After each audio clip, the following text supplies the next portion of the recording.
Hello, good morning, people of Twitch. We are here to do the daily tidy and finish cleaning that boat. Goodness gracious, I have been working on that boat for like a week. I say, like, the subway station didn't take me forever. You guys are so small, but there's so many of you.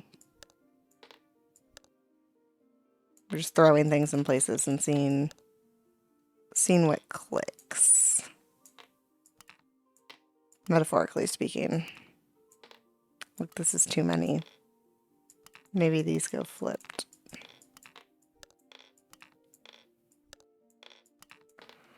I don't know how many of these guys there are either. You're too small.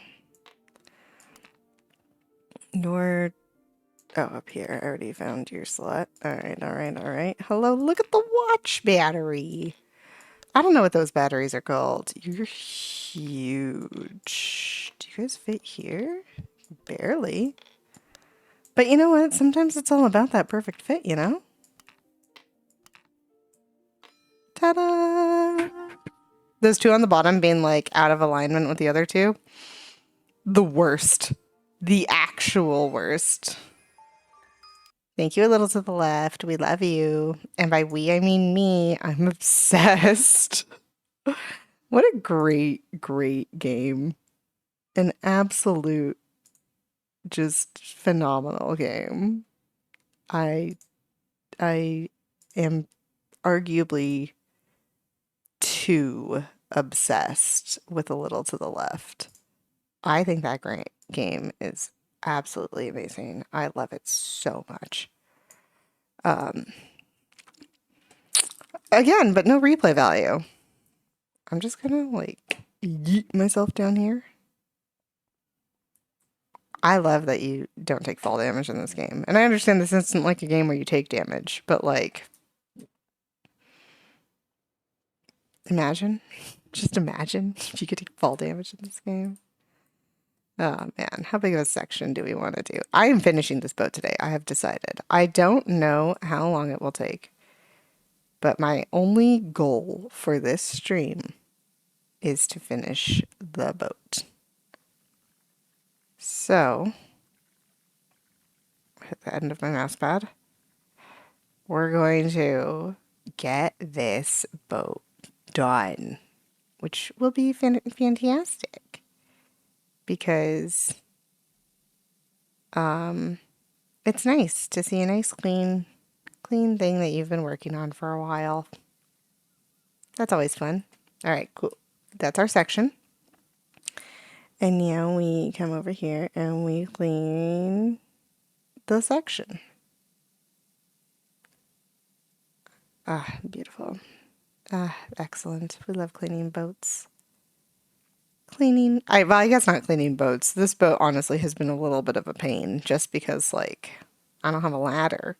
Not having a ladder is the worst. They're like, hey, clean the mast. No ladder. That has been a bit of a problem. But just like the one time, beyond that, like everything's been very chill, at least for me. So yeah, no, also a great game. I love this game. It's been super fun. Whoa, did I miss that yesterday? And this? Oh my gosh. Fire me immediately. What a how dare I just ruin the sanctity of power washing? Make a section, don't even clean it right. Oh my gosh, the worst. Can't believe I left that. I can't believe I left it in that state yesterday. Oof. This, like, I don't know if anyone remembers, but I mentioned that I had like a weird shoulder pain yesterday. And or back pain. It was mostly back pain. It has spread to my shoulder, but it is also less bruise-like. It no longer feels like a bruise. I now mostly just feel sore. which makes big mouse movements difficult, which is maybe good for the sake of power washing because small, slow movements mean more effective cleaning. So maybe that will help. We'll see. Maybe Power Wash Simulator is the perfect game to play while injured, except for the only problem is that like I have to like lift my mouse to adjust it because I don't have that wide of a reach right now. So I'm afraid that cleaning these letter numbers is going to be less satisfying than it was yesterday. My sincerest apologies. But we do what we can, one letter at a time, number at a time. Character, character, one character at a time. I know the words for things. I love knowing words for things. Knowing words for things is great. I'm going to not feel like that later today when I continue working on my writing project. And I'm just like, I actually don't know the word for anything. Because for some reason, once you start writing, you realize that you don't actually know the words for half the things you're talking about. I messed up a little bit. See, look at that. Not nearly as effective as it was yesterday. And that's just me. I have no one to blame but myself. And also this weird pain. I don't know where this pain is from or why I have been cursed, but I feel like I am cursed. Lower my camera. The numbers look good now. Finish up over here.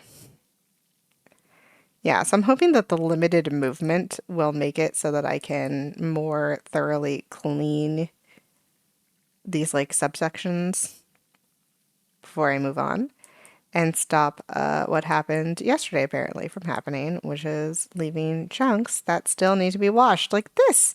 Good Lord, what did I do? Apparently didn't check all my angles. Terrible job from me. Terrible job. I guess the good news is that I'm not done with this job, so I get to finish up. Although the game doesn't really let you not finish. Like I've never found an option for like, okay, we're done now. I'm gonna cash out whatever I finished, and that's it. Like even a little to the left has like a leave it be feature, which I didn't realize until I went back to do a level, and then had to like leave the level I was on, and I was like, how do you leave? And it turns out you can like kind of skip levels. I think there's also an achievement for it, which is hilarious to me because I'm like, no, skip nothing, do everything, all the solves at once. And the idea that some people don't feel that way is very strange to me because I feel like, oh, it's so satisfying, you know? You get all of them. Look at that. Oh my gosh, I really did a terrible job yesterday. Actually, I think that's just glare because it's still there. Sometimes it is just glare. Sometimes it's not, though. Hard to tell. I had the problem with glare at the subway station. I cleaned the walls, and the walls are like white tile, and they're shiny. And I was like, beautiful, nicely done. And then, like, I had to, move on. And when I moved on, like, sometimes the walls would, like, kind of flash. And I was like, what is going on? And I was like, oh, it's glare from the water. Like, just the wetness makes it have glare, which is nice that glare exists in the game. Good addition to the power washing. Good addition to the power washing. I think it's great. Wow, this stuff is really caked on. I know there's a setting I can change that it will tell me what I am cleaning off an object at any given time. But quite frankly, I think that would make me feel sick. I don't want to know about the various smolds and grimes that I'm cleaning. I just want them gone. It's probably very important for like if you're a person who uses soap and you're like, what soap do I use? It is definitely important in real life if you're using soap Please know what you're cleaning before you apply cleaning products to it, or else you could accidentally make poison. Like literally, you could like actually, like people have died using the wrong combination of cleaning products or like cleaning products on the wrong surface. It's just no. Also, like one time I saw like, you know how there's like, I don't know, viral videos on TikTok and they go through like phases and stuff like that. Cleaning was really big for a while. And like I'm all for it, obviously. I will watch someone power wash a rug and turn it from black to yellow. Like that's exciting to me. Or fun to me. I don't know what the word the right word there is. But I was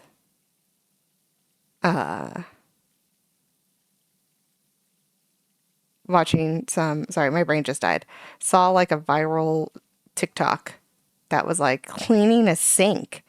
And this person like starts with like an empty sink that is like not even that dirty. It's like a stainless steel sink. It's got a little bit of like hard water residue on it, stuff like that. It's not even that dirty, right? And then this person starts putting in an insane number of cleaning products into the sink. And every time you think like surely they will scrub it now, they don't. They just keep adding more squeezy bottles of like soaps and liquids and powders and a bunch of stuff, and they just keep piling all the cleaning products into this sink. And I was so confused because they must have made so many noxious gases because a lot of cleaning products do not react well with each other. And then at the end of the video, when you're like, okay, now surely this person will scrub the sink and the video will be over. They don't scrub the sink. They don't clean the sink. They don't even have a glove on, but they stick their bare hand into the sink. And I'm like, what kind of third degree chemical burns are you trying to get? Because yikes. Anyway, so I'm pretty sure the video ended there because that person must have like passed out or fainted from like the noxious fumes. Because surely that's the only thing you could have created with whatever they poured in the sink. But then I'm like, what probably happened? They like, end up waking up in the hospital and they were like, well, I spent all that time filming the video. I might as well, post it. And then they did because why not? But like, good Lord, no, do not mix cleaning supplies like ever. It's just such a bad idea. You can like actually kill someone that way. Not recommended. Super not recommended. And also, if you are going to mix cleaning supplies for whatever reason, please, please, please look it up on the internet first. You want to look things up on the internet. You want to Google that. If you don't Google that, you might hurt yourself. And no one wants that. We want you all to be safe and happy. So take care out there. Take care out there. Anyway, and that's the only reason why I don't really want cleaning videos to go like super, super viral. Power washing videos, 100%. Cleaning, professionals only, please, because when amateurs do it, I'm pretty sure people end up in the hospital. I also didn't see the video like on TikTok or Instagram or anywhere where like a caption may have been transposed. I think I saw it on Tumblr, which means that there was no caption. So I don't know what they were trying to actually say. The caption on Tumblr was, "Don't do this." Like, I think the actual it was something along those lines. The actual caption was something along the lines of, they just made a million different kinds of noxious gases. And yeah, that's how you make noxious gases. Cleaning supplies. Household cleaning products have a surprising amount of not safe things in them. Also, things that you might think are safe to put together are oftentimes not. Ah! Flop, flop, flop. Yeah.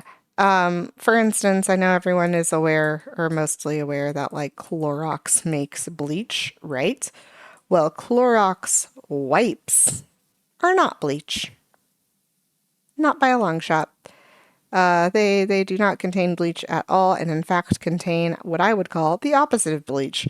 They contain like ammonia, and if you mix ammonia and bleach together, you're gonna kill yourself probably. So don't do that, first of all. But also, Clorox. You should write that bigger on your products that say Clorox cleaning wipes because people assume Clorox products are all bleach, and I think that may cause problems, just broadly speaking. Just gonna walk back and forth to clean this part a little bit because having difficulty reaching the top. There we go. Yeah, I don't know why I can't control my mouse in this section. Maybe it's because I moved my arm. Oopsies. The things you could do to yourself, I swear.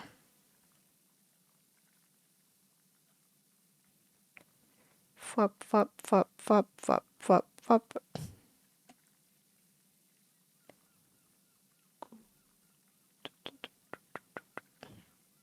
Just like the rim. Maybe I should crouch. Maybe that will help. Just with like the angles.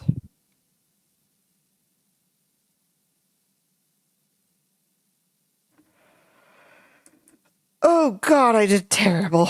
Oh, I know why. It's because I'm like this. I didn't unlock my camera. Whoa, my voice got all scratchy. Why is my voice all scratchy? I just try to talk too loud, too fast. I didn't warm up my voice. I did not warm up my voice this morning. And for a tip, warm up your voice. It's very important for you. Or else you apparently start to sound like this just while you're talking. Warming up your voice is very important if you're going to talk for long periods of time. Especially if you're going to talk loudly for long periods of times. I'm not even talking that loud, but I am going to talk slightly less loud in hopes of saving my voice because that was weird.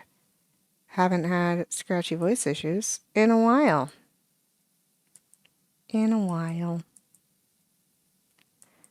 And that's okay.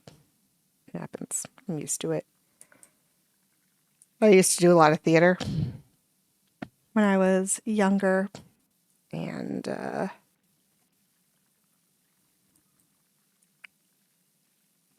instead of moving down, I just crouched.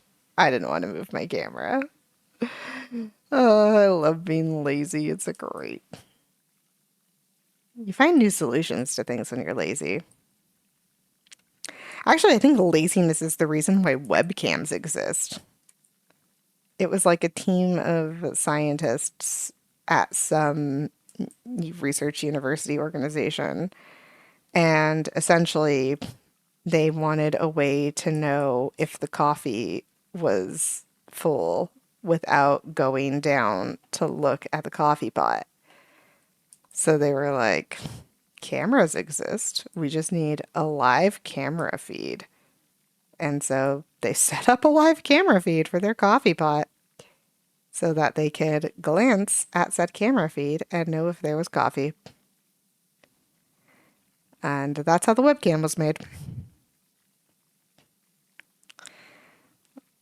It was a great invention, question mark? I don't know. How do you guys feel about webcams? I think their prevalence is I think the fact that we put cameras in everything is concerning.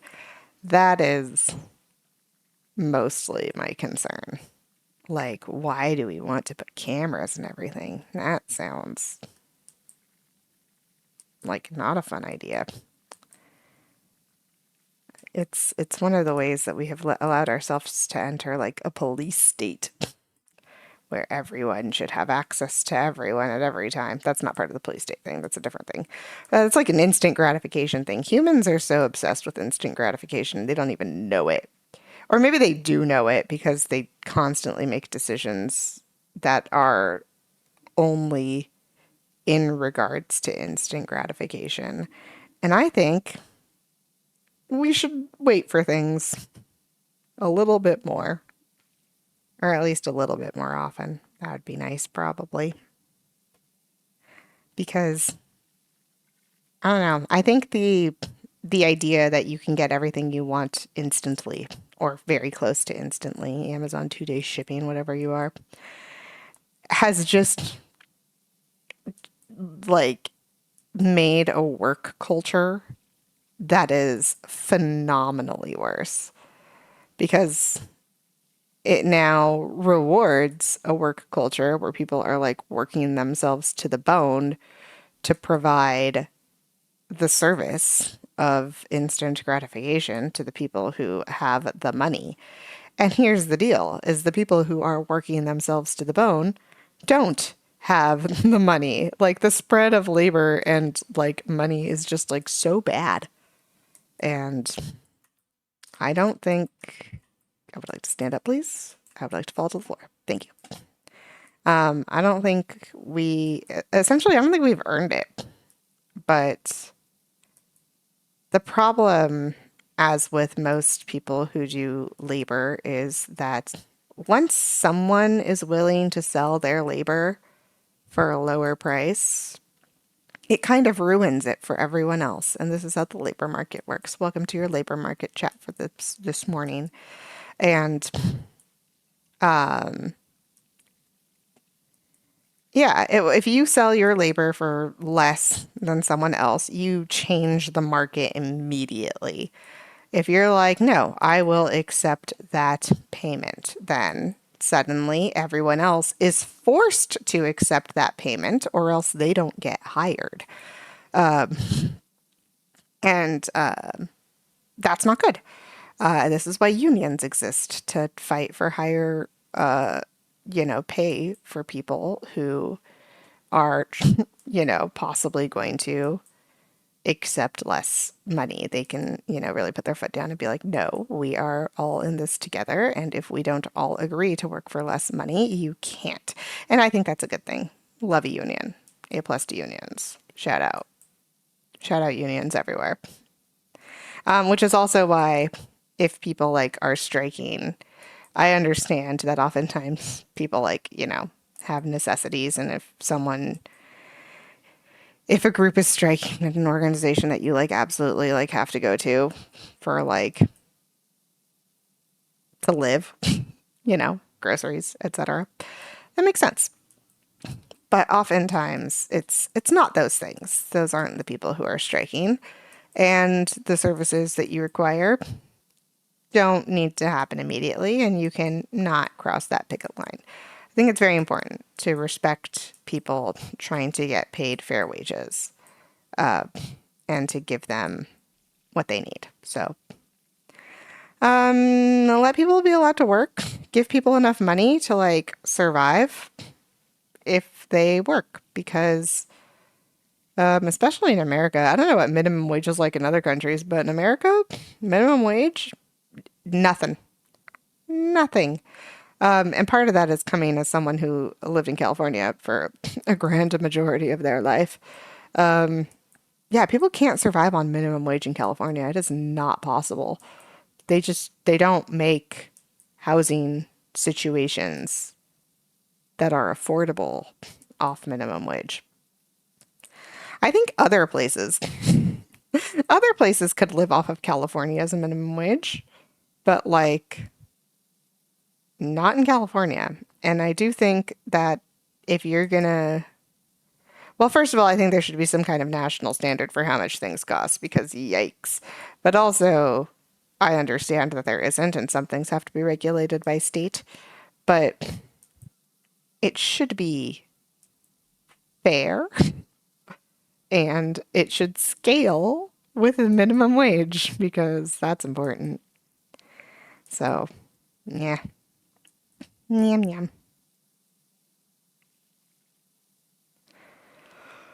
It's one of those things that I would be like, I hope our country figures that out soon. I have no hope at the moment for that happening soon, at least. And depending on how things go, we'll see. I've been trying not to think about it. It makes me sad. So we're not going to. Instead, we're just going to power wash and clean things and be happy. Think about Pokemon some more. My latest Pokemon thought, I'm still thinking about that little bear run that's going to happen, is that I think Claydol might look enough like an owl to use Claydol in the little bear run. That's my current thought. And I haven't asked anyone about it except my boyfriend, who said no, but like I'm still kind of fixated on the idea. So like I might ask my brother about that one. Actually, I should probably make my brother like a graphic cheat sheet to be like, here are all the Pokemon and teams I am considering for each generation. Let me know which one you want me to play and let my brother choose. But my brother has only played like the first 2.5 Pokemon games. He only played like half of Sapphire, and that's because Sapphire was my game, and I also played through a lot of it, but then my brother did a lot of the post-game stuff. So my brother is the one who like beat the Elite Four a million times. I think he might have beat the Elite Four the first time even. Do I have team set ideas? I do. I do, but they're like per generation. And the thing is that I don't know every there is no perfect generation, essentially. Every generation has a Pokemon that isn't going to quite work out. So because of that, something's got to give. Something's got to give somewhere. If you're part of the Discord, I made a Pokemon channel and I posted the team sets plans, but they have multiple options for a lot of Pokemon just because, again, Hen is the biggest issue, at least as far as across the board goes. Hen is the biggest issue because Torchic is, I think, the only proper Hen Pokemon. And I respect it. I love me a Torchic. I think Torchic's great. I would love to play a game where I start with Torchic, but Torchic doesn't naturally occur in almost any Pokemon games. Like, you can get Torchic post-game in a few games, but you can't actually, like, get Torchic, like, to beat the game with, and, like, that's the goal, to beat the game with the team. And I can't do that with Torchic, and because I can't do that with Torchic, for a lot of generations, unless I can make Gen 3 work, which I'm not like mad about. Gen 3's really only issue, I guess, if you want to call it an issue, is Owl. And I recently had the thought that Claydol kind of looks like an owl. Like, he got a beak, he got the big round eyes, he got arguably too many eyes, but he's roundy like an owl. He's kind of owl shaped. So maybe Claydol. I'm gonna pitch that on my chart. I'll change it. I have to stop calling my spreadsheets charts because yeah. But it's a chart. It's a chart. And it is a chart. It's in Word. It's not in Excel or anything. But I just can't decide if Claydol looks enough like an owl to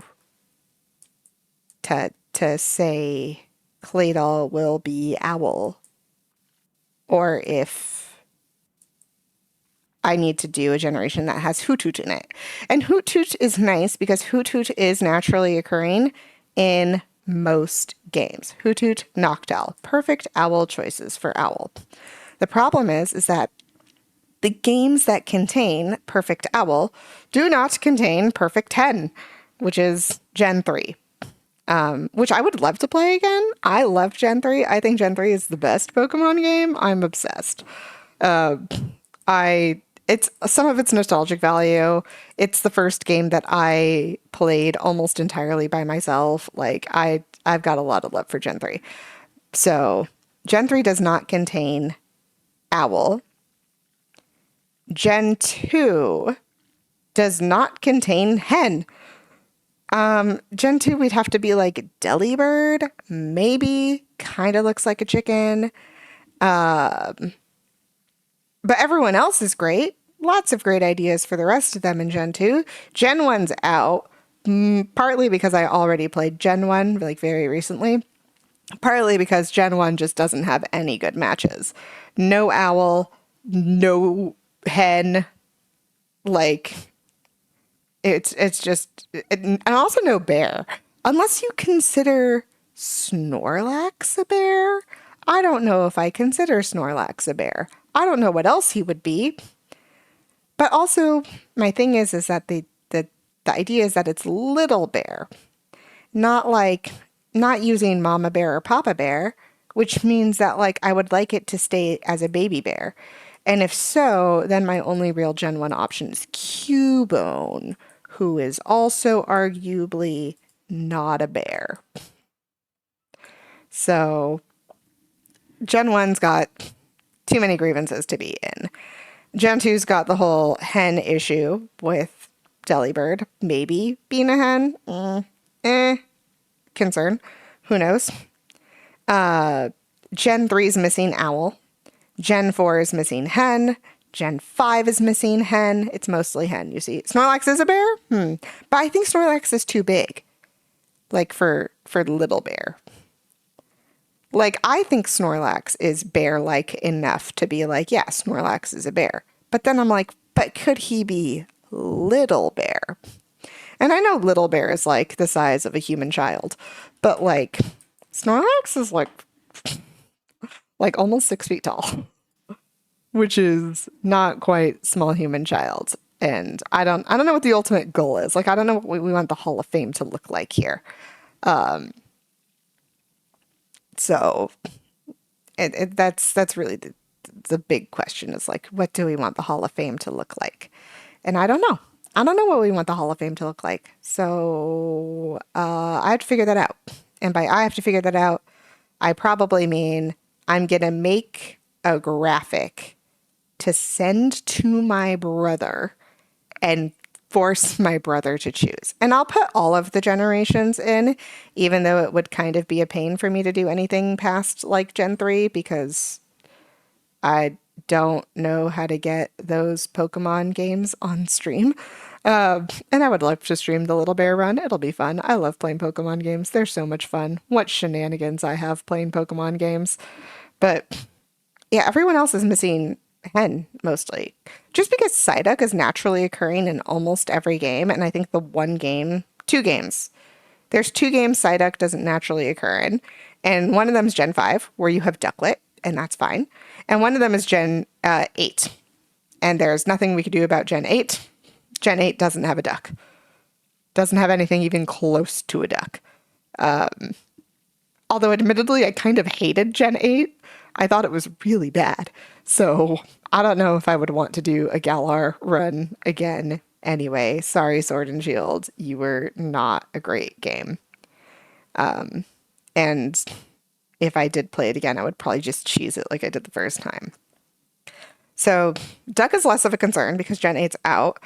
I did consider doing it on Legends Arceus, which I've never played before, and it would be, I think, a little bit interesting to do a themed team of a game I've never played before because I would have to break some rules, personal rules, to do it, which is that I would have to get some non-native Hisuian Pokemon on my team, which I don't like doing. Whenever I whenever I start a new Pokemon game, especially my first run of a Pokemon game, I only train Pokemon native to that region for my team. And Hisui, while I recognize that it's supposed to be like a prequel to the Pokemon games, and technically all those Pokemons are native to that region before they're native to any other regions, my brain says no. So because my brain says no, we have to consider native Hisuian Pokemon only, like Pokemon that are new to the decks in that generation from that game, which is the way I would like to play it. But if I am doing a Little Bear run, I can't do that because I need the Little Bear Pokemon. The good news is I could still get a Teddy Ursa because I know Ursa Luna is Hisuian, and Ursa Luna is a bear. I mean, it's in the name, Ursa, which is great. I need to lock my camera so I can walk. Just gonna walk backwards. No, I'm not. That's chaotic. I'm a little bit chaotic. I'm not that chaotic. So Ursa Luna for Gen 8 is a thing. Glameow is naturally occurring in Gen 8, which I would consider a Gen 4 Pokemon, but alas, we deal. Then we have Nohen. Again, Nohen. We have the possibility of doing Togekiss as Hen, which I think is, in my brain, I'm like, kind of close enough. But then I'm like, I would really rather have the Torchic. And I don't know if I'm just saying that because Torchic is just better, or if I'm saying that because I just want to play Gen 3, you know? Like, I don't know if Torchic is actually the better choice for Hen, or if I am just super biased to Gen 3. I know I'm biased to Gen 3. I don't know how biased I am, though, because it's really hard to analyze your own internal biases, just broadly speaking as a human. But yeah, that's my problem with Gen 8. Gen 7 doesn't have a Hen either.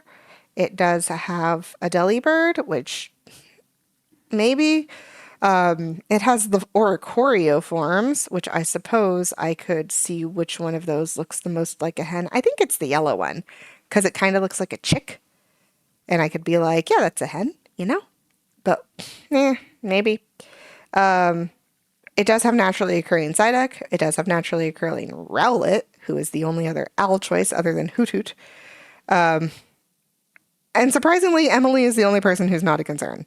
All of the Pokemon generations have properly coded human child girl Pokemon. That is not a concern, which is terrifying for other reasons, but let's not get into that now. Yeah. So I'm thinking I'm going to make my brother a chart of all these teams and be like, yo, which one do you want? And we'll see which one he picks. But yeah, they've all got issues in their own right. Gen 3, the only concern I think is Owl. My brother might choose an earlier generation just because he's only played the earlier generations of Pokemon games. My brother has played... Well, the funny thing is that my brother doesn't actually own any Pokemon games. They're not his. They were me and my sister's games. None of the Pokemon games are his. But he played them. Like, he played them alongside us and would kind of like commandeer our games while we played. So he took, I want to say it was my Gen 1 game, although we both kind of, or we all kind of contributed to my sister. My sister had yellow. So we all kind of helped out with yellow because Dexing and whatnot. That was that situation. And then he took over my version of Gold when I had Gold back in the day.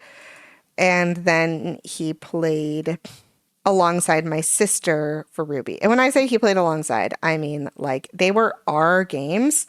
We got to choose our teams of Pokemons, but whenever we had problems, because we were much younger than my brother, he would help us out. He would fight gym battles for us and go through caves for us and whatnot.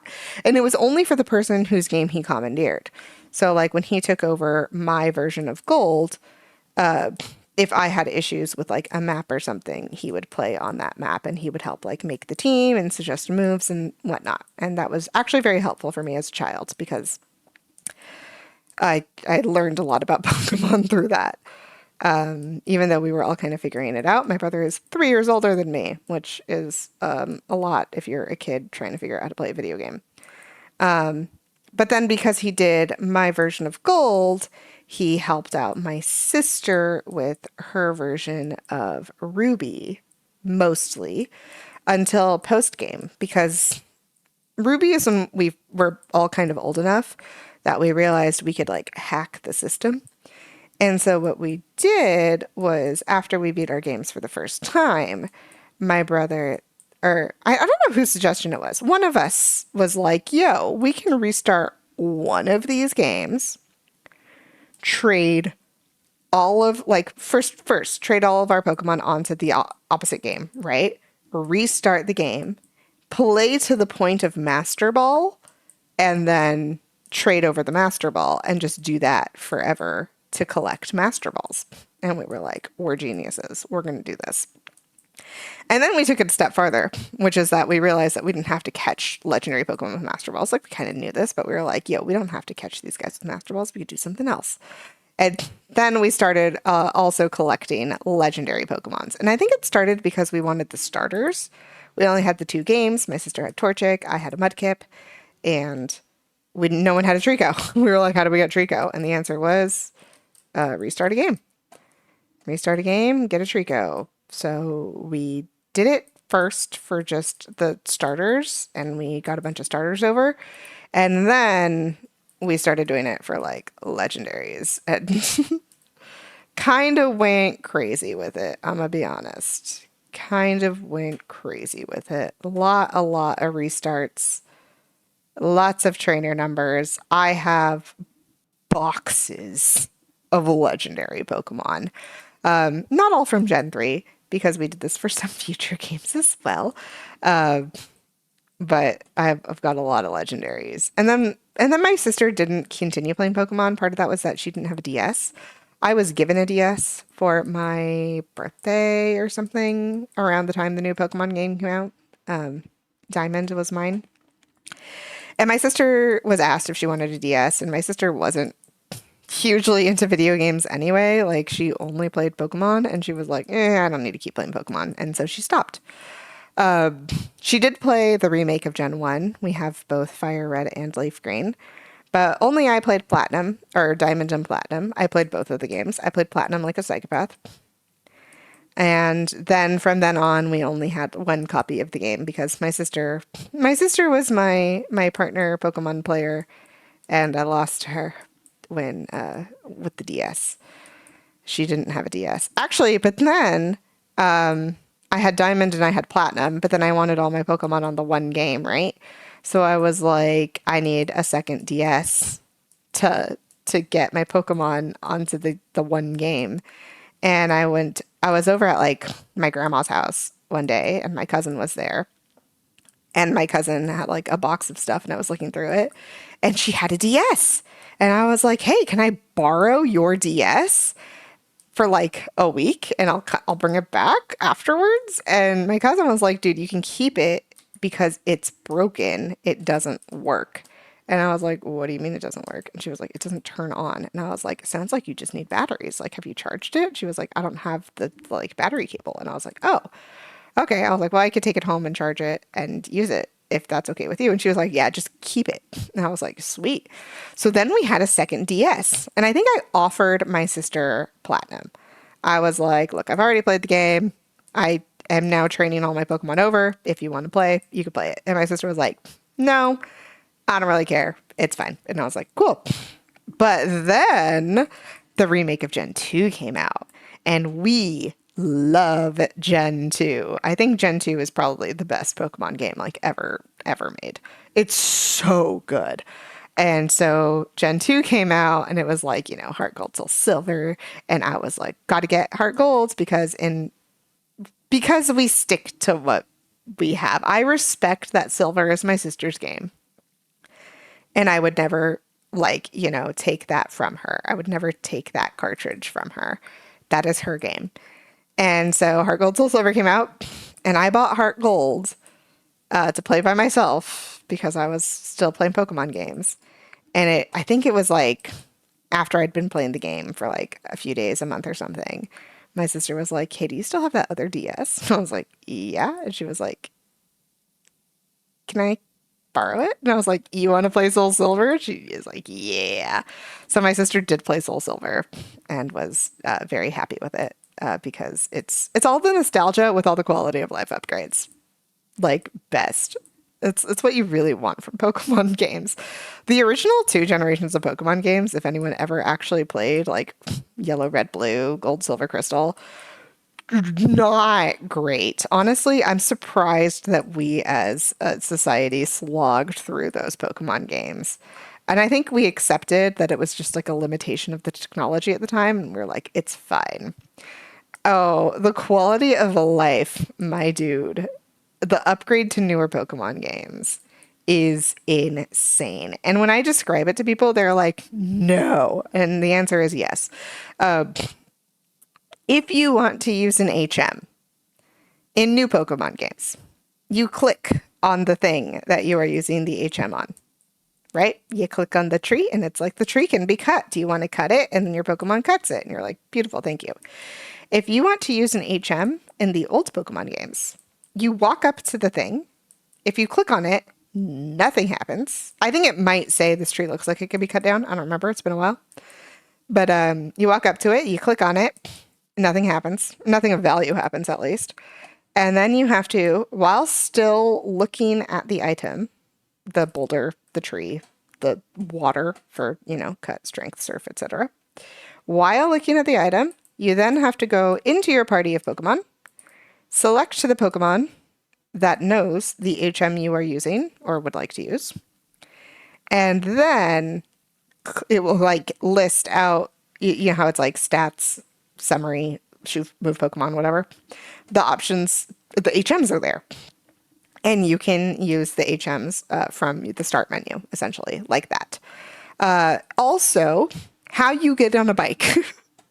You have to open up your start menu and then like click on bicycle and then click on use. And that's how you get on your bike every single time. That's how you use your HMs. Your boxes, this is the worst thing. Your Pokemon storage boxes in your computer. Oh my gosh.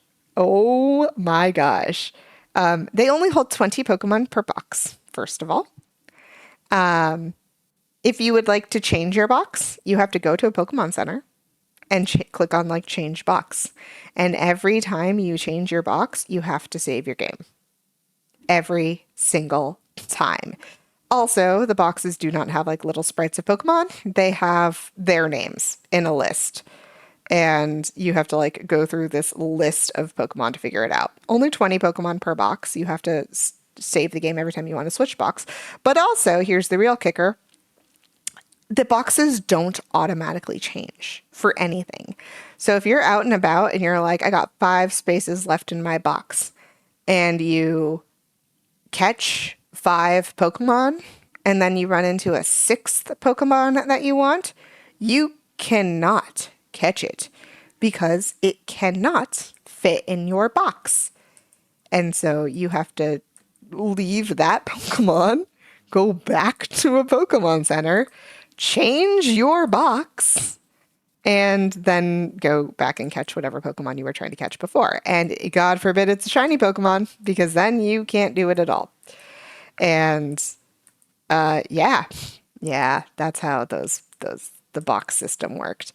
Also, looking through boxes was a mess. There was no way to like preview what was in the box before you changed the box. So if you forgot what box your Pokemon was in, good luck saving your game 12 times while you looked through all of your boxes of Pokemon to find the one you need.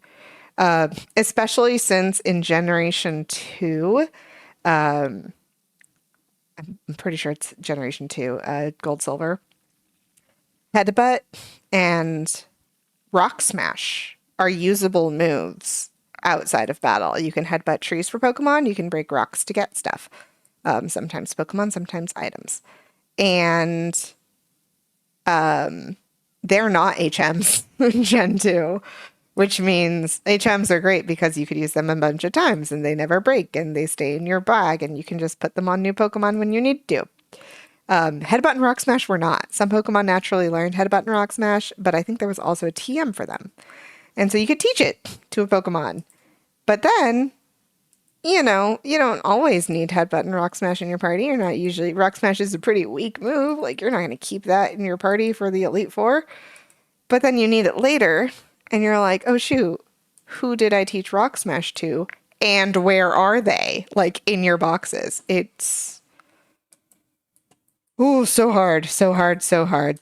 to manage boxes. I do think I am a better person for having played these Pokemon games just because it taught me a lot in terms of like memory and organization. I think Pokemon is a good contributor to that. But the quality of life upgrade to Gen 3 even is phenomenal. Just to be able to look at all your boxes, to have them switch automatically when you fill up your box. Also, they hold 30 Pokemon instead of 20. Like, the quality of life upgrades is so high. It's the best.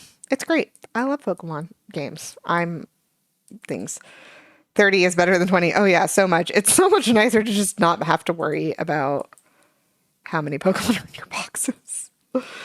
Because you really did have to worry about it kind of a lot when you played old Pokemon games. It was like a constant, especially in Gen 2 when they introduced shiny Pokemon and you were like, what happens if my box is full and I have a shiny Pokemon? To the point where I think, and then moving Pokemon to boxes, like you couldn't freely move Pokemon from one box to another. You had to put them in your party, which means you had to put your party somewhere and you could only move like 6 Pokemon at a time. And it was just, oh gosh, just what a system we used to live under. Your first Pokemon game was Moon. I really liked Moon. I thought Alola was the start of like easy Pokemon games that were also like still like decently fun to play. Oh gosh, look at this crack I left. Terrible. Moon is the first Pokemon game that I decided to be a psychopath with, in that I was like, I'm gonna Nuzlocke it the first time I play it. And I did. I got really, really lucky during the course of that Nuzlocke, but also I grind like mad, and I don't play by the Nuzlocke level rule. I let myself grind because I have fun grinding in Pokemon games, and I'm not going to let anyone take my fun away from me. I'm doing it for me. I got nothing to prove to no one. So I Nuzlocked Moon the first time I played it, and I don't even remember my team that well. I know I had Primarina. Get out of here. I want to say I had a Toucannon. I had a Salazzle. I had a Rabombi. And I don't remember the rest of the team. I saved all my Pokemon at one point. Yeah, first playthrough, first playthrough is crazy. I don't know what I was thinking. I don't know what like demon possessed me and was like, you know what you should do? Nuzlocke this the first time you play it, and I did. I also remember I found a shiny Spearow in that game, like almost immediately, like super early, like the second you could find a Spearow, like one of the first Spearow I ran into was shiny, and I was like, whoa. And I was Nuzlocking, so I wasn't Dexing at the time, and I was like, I have to catch the Spearow. So I caught the Spearow, left it in a box, and then never looked at it again until like much, much later when I finally was like, all right, time to grind once I beat the game. But yeah, Lola was great. I liked their premise of like building the Pokemon League in Alola. I thought that was really fun. I did think that their Elite Four, because they were like in the process of building an Elite Four, it was weak. And it made sense for the gameplay. I just personally would have liked more of a challenge. I love that they added the feature that you remain the champion. Like once you beat the game, once you beat the Elite Four, you remain the champion. And I thought that was incredible. Like what a great thing to do to the games. Like you go back and they're like, here for some more training, great. And it's like, what I kind of wish more Pokemon games did it that way, because I loved that. And in Alola, if you beat the Elite Four a second time, all the people you fight the first time are still there, the original four. And then you take your spot as champion, and people challenge you. They challenge you so that they can become the Pokemon champion, and it's all people that you've like fought before. It's what a great game. Very well done. I liked Alola a lot. I did think its map was a little bit too, I think, easy to go through, although I'm gonna be honest, I don't remember it at all. I recently opened up Alola because I was looking for something that wasn't even in that game. But I opened up Alola and I had no idea where I was. I forgot how to fly. I forgot because that's where they stopped or they started introducing like HM substitution Pokemon and stuff like that. And the functionality in that game did not carry over. It is not intuitive, even as someone who has played Pokemon their entire life, just because it was so ingrained for so many generations to play the Pokemon games a certain way that when they started being like, maybe we'll change things up, I was so hard for me. I think it took me a solid like 5 minutes to be like, how do you fly? I could have sworn I had a Pokemon that knew fly. And the answer was I probably did when I played the game, but also you don't need one in Alola. They give you like riding gear and stuff like that. And when we're here like riding gear, no, we wear nothing and we go into space in a scuba suit. I played Gen 3. Gen 3. Hoenn had no regard for safety, and I'm here for it. I loved Hoenn. What a great game. But yeah, the quality of life upgrades in Pokemon games have been great. I do think they should keep those going forward because I'm sure they'll never stop making Pokemon games because why would they? They've had so much success. But also some things in Pokemon games I wish they would like bring back or change in a different way. I'm really mad about the cave systems. The caves in Pokemon games nowadays, not difficult at all. They're mostly straight shots. You just walk forward and you'll get to the other side. And I kind of miss the struggle. I miss struggling in Pokemon games, which is why like I love doing the Team Rocket run on Leaf Green because it's all the struggle of the original Pokemon games where things are like just challenging enough without being like feel without feeling like super overwhelming. Gen 2 I think did it perfectly with like the ice cave and what's the one next to Azalea Town? I don't remember what that cave is called, but that cave next to Azalea Town, not the Slowpoke Well, the other one. I thought those caves were great, where it's like a straight shot through, but a challenge. Oh, well, my thing is that I grind. I love grinding in Pokemon games. I go out of my way to grind, which is why Pokemon games are so easy for me. But like I do think there should be some struggle even with the grinding. Uh, and I don't think that struggle necessarily needs to come in the form of like Pokemon battles, like gym leaders. I think it's fun to struggle for gym leaders. I think it's great when gym leaders have something you're not expecting, like the secondary type Pokemon and stuff like that. I think that's great. I love those. But, but, like the maps, the additional challenges, like going backwards and talking to people to get items and stuff like that, I think that needs to be really, really brought back in Pokemon games. Because I think if it is brought back, it will encourage like more critical thinking skills, first of all, which I think the younger generation needs when playing Pokemon games. But also, like, I think you learn a lot playing video games. And I think Pokemon is a great way for people to learn things like critical thinking skills, like how to get through a map. Ice caves. The ice caves, the one-way floors, Team Rocket layouts like that. I think those are great things to put in games because they teach children to think in ways that are rewarding to them. And I miss it. I miss that struggle. Like I've never struggled in a battle.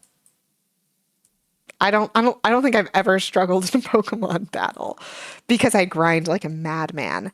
The way I play Pokemon games for myself usually, like the Team Rocket run I was trying to do to like a time pace.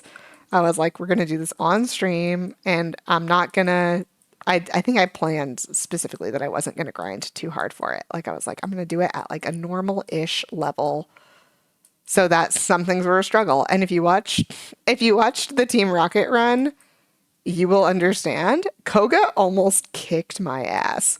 Like Koga almost put my entire team in the ground. What a monster. Yeah, that was a rough battle for me. But oh, that's a great idea actually. Pokemon game difficulty options. Just like levels, AI, like the way that the trainers battle. I think that would be phenomenal. Yeah, 100%. I'm with that. Difficulty options for trainers, but overall, I think just bring back the caves. Bring back better caves. I miss caves that did cool stuff. I would love me some caves. I oh gosh. Now I'm thinking about Pokemon games. Now I'm really excited for the little bit run. I'm like, what game do I get to play? What caves do I get to explore? And like so many also just like, okay, sorry. If you've never played Gen 9, Scarlet Violet, and you don't know the premise of Gen 9, spoilers, I suppose. I was so angry when I first started playing Gen 9 because literally, like, the beginning of the game is very much the same, you know? You're getting your first Pokemon from the Pokemon professor, and your neighbor challenges you to a battle. Everything you expect from a Pokemon game. You're like, yes, this is fine. We're good. We're good. Great. And then you're like, okay, walk to the lab to talk to the dude. And you start walking and you go to the place to talk to the dude. And then a legendary Pokemon falls out of the sky and it likes you. And then you just have a legendary Pokemon. And I was furious. That happened in the game and I was like, excuse me? Like, what lesson is this teaching children about like the trials and tribulations of hard work and how to reach success? I was so mad. I would have yes, giving and also to give you a ride Pokemon so early. Like I can understand it. Do you know how hard we had to work for a bicycle in Gen 1? Do you know what we had to do? Do you know what we had to do for a bicycle in Gen 2? You had to fight Whitney. You had to get past Whitney's mill tank. Like, it used to be like we had to work for things. And then they were like, you know what? Here you go. Legendary Pokemon who also operates like I can't fall through the crack. Why can't I? There we go. Um, just like instant legendary Pokemon that also is your bicycle and your surf mechanic for the entire game. Congratulations. There you go. I was so mad about it. I think I ranted about it to many people. And I actually did play Scarlet Violet, or I played Violet on stream when it first came out. And that was like half of the stream was just me occasionally exploring, having a good time, and then remembering that I was doing things I shouldn't be allowed to do and getting mad. Oh, the anger. It was, yeah, not fun. I'd also like would enjoy better map restrictions. I understand they're trying to make Pokemon more of an open world phenomenon, and I'm here for that. I'm here for Pokemon as an open world phenomenon. Go for it. Put better blockades in place. And like I was even mad about it in Gen 5 when there's like, you're like, I want to go that way. And there's just a line of people that are like, we're dancing here and we're not going to move. That was dumb. That was so bad. Put a Pokemon in the way. Put a Snorlax in the way. We know how to deal with Snorlax. Put a Snorlax in the way and make me go somewhere on a quest to get a Pokeflute to wake a Snorlax. I would prefer that to a bunch of people just being like, nope, we're not moving. Rude. So terrible. Oh, so bad. So bad. Yeah. So, new Pokemon games. Nintendo. Hear me out. Put me on your team. let me develop some game levels for you. And I will make you a Pokemon game that your older fans will love and your newer fans will actually learn from, as opposed to just being handed everything on a silver platter. I don't even want to do story development. I'm going to be honest. I love being surprised by Pokemon stories and plot, and I love it. I think Pokemon has always done a pretty good job with plot, except for Gen 5. Gen 5 too, I must say, is a little bit lacking on the plot. I still haven't beat the game. I should do that. But their plot's been a little lackadacky, if you know what I mean. And yeah, yes, but no, both of you. Great, great points here. I love that. Easier mode, like make an official easy mode. Let people play Pokemon on beginner. Let them enjoy the fun of Pokemon without having to like struggle. And then make struggle mode for people who want to struggle, like me. I would love that. Make a struggle mode. Make me a mode where I'm gonna hate myself all the time for choosing the Pokemon for being cute and not for being strong, which is something I do all the time. But like, give me difficulty levels. Give me difficulty levels. God, I would love some difficulty levels in Pokemon. Oh, now that you've mentioned it, I'm obsessed. What a great mode. I think even in like the later Pokemon games, I can't remember because I didn't try that hard. There's like options to like mess with Pokemon's stats. Super easy. Excuse you? No, make me struggle. Like I like that. I like that. Put it on easy mode. Put it on easy mode. And even, you know what? Make it, if you can, make it toggleable. Make it so that if someone is struggling on one particular level too much, they can just be like, you know what? We do this one on easy mode and then we go back to hard mode. That's okay. I'm fine with that. That is 100% fine. I would also, I would, I think the Pokemon community would flip out over an official Nuzlocke mode. Like, absolutely flip out. Because in official Nuzlocke mode, where like, you know, your Pokemon faints, it dies. Could you imagine your Pokemon faints, it dies in like a real Pokemon game? Oh my gosh. I think the Pokemon community would go wild for that. Nintendo, we have great ideas. Hire us, please. We just want to make games that we will love.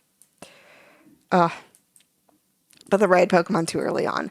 I think it would have been great if in the game you didn't get the legendary Pokemon immediately and it wasn't a ride Pokemon. And instead, when you got to the point of the game where you could find a Cyclizar in the wild, that became your ride Pokemon. And you could like take it to someone and they could be like, you could ride a Cyclizar. All you need is this. And then you like, you know, register item and that makes you ride Cyclizar. That would have been great. That would have been phenomenal.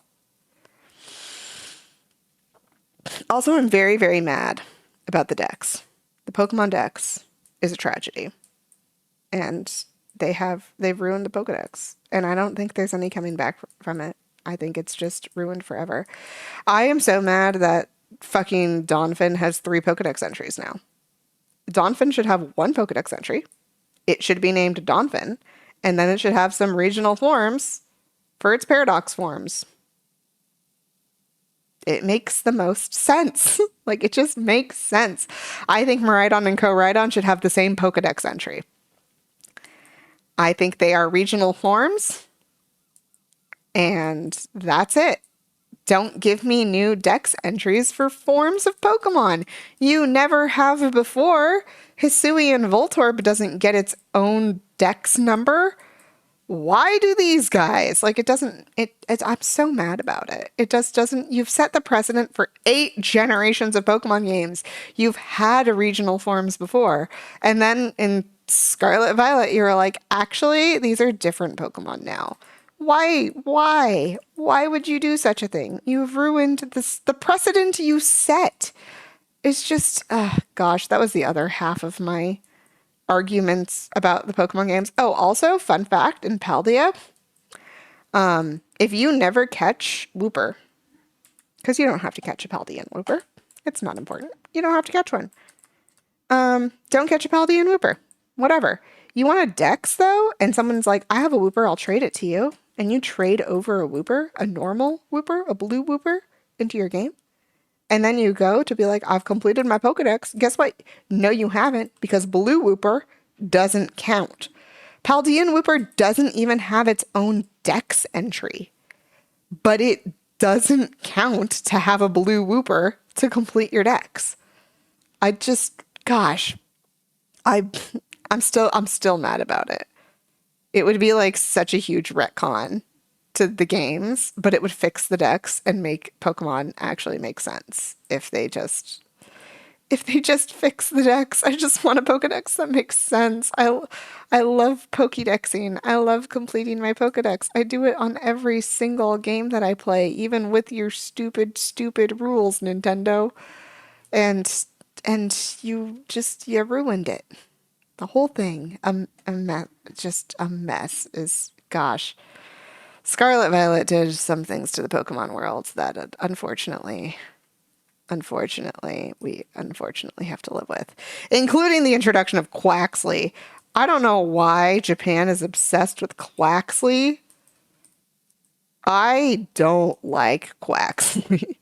Quaxley just looks like Donald Duck, and I don't like Donald Duck. He lied to Sora. Um, and also, he never heals me. But Donald Duck is essentially the character who's there to be like, we're going to teach you a lesson. And as a child, couldn't stand him. I didn't watch a lot of Disney stuff as a child. Well, that's not true. I didn't watch a lot of Mickey Mouse Disney stuff as a child. I watched Disney, like movies, like Beauty and the Beast, and I was going to say Shrek. Shrek is not Disney. um, Beauty and the Beast. Shrek, which is a mixture of a bunch of different Disney movies. And by Disney movies, I mean fairy tales, because Disney movies are just based on fairy tales. And you don't gotta, you can't copyright that because they're, you didn't write them, Disney. Sorry. Don't copyright fairy tales. You're literally not allowed to. Designs, though, they can copyright. So, like, their Snow White design is theirs. Until the Snow White copyright runs out, which will be extended because the movie came out. Did the movie come out? I haven't been paying attention. I don't watch any of the Disney remakes because I don't like them. Ever since, well, that's not true. I liked Cinderella. When Cinderella came out, her gown, gorgeous. The costume design in that movie, phenomenal. It wasn't a musical, which I thought was an interesting take, and I loved it. But I was so excited. I was like, Cinderella is setting the bar high. And then Beauty and the Beast came out, and I didn't even have to watch the movie.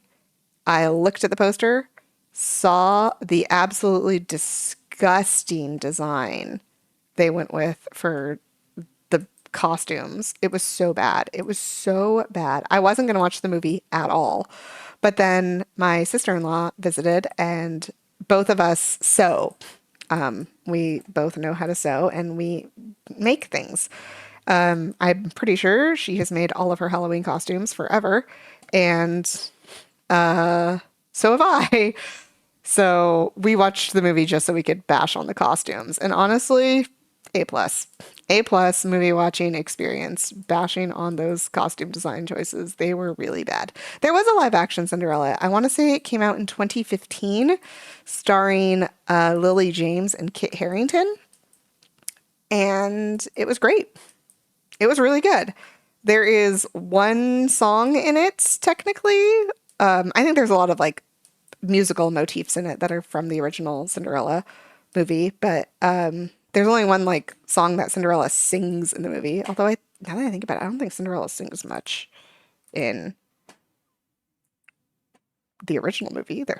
I can't think of a song Cinderella sings, but I also haven't seen Cinderella in literal years. So maybe a decade. It's been a while. I don't watch a lot of old Disney movies because I don't want to give Disney money. Let's be real. I don't think Disney deserves my money.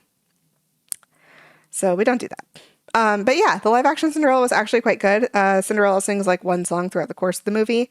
I want to say it's like a an old European folk tale or folk song that I am failing to remember the name of. Is it Greensleeves?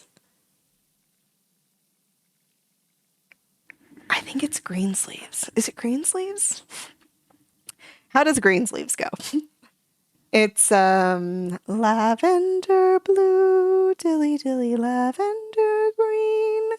That song, whatever song that is the one that is in Cinderella, the live action Cinderella. And yeah, it was great. The only note I have on live action Cinderella is the sequence, because there's no like bippity boppity boo song. So the sequence where she is being transformed into her like magical dress is so long.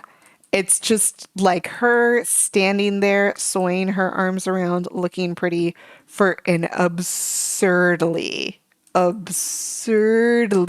long amount of time. And I I could have it could have been cut. It could have been cut way shorter. It was a little weird to be watching and just being like, yes, I get it. You have a magical dress. You are changing into your magical dress. And it took forever. Did I miss any spots up here? We're just going to go over the edges just in case. Definitely missed a spot down there. Everything over here looks good except for that, which I'm going to get from the other side probably because I can't reach. Oh, only a little bit. What if I go against the wall? There we go. Angles. Yeah. So Snow White movie is not out yet. That's going to be interesting. I probably won't watch it. I only watched the other two. I watched Cinderella because it was like the first one, the first princess one at least. Believe it or not, Cinderella is not the first live action remake. Bonus points to anyone who actually can name the first live action adaptation of a Disney movie because it's probably not what you think it is. I happen to know the answer, and that's because my sister and I used to go to trivia nights all the time. And at trivia nights, you learn stuff.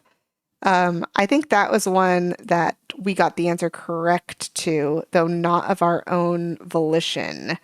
It was because my sister's friend, who does trivia with us, is a massive Disney fan.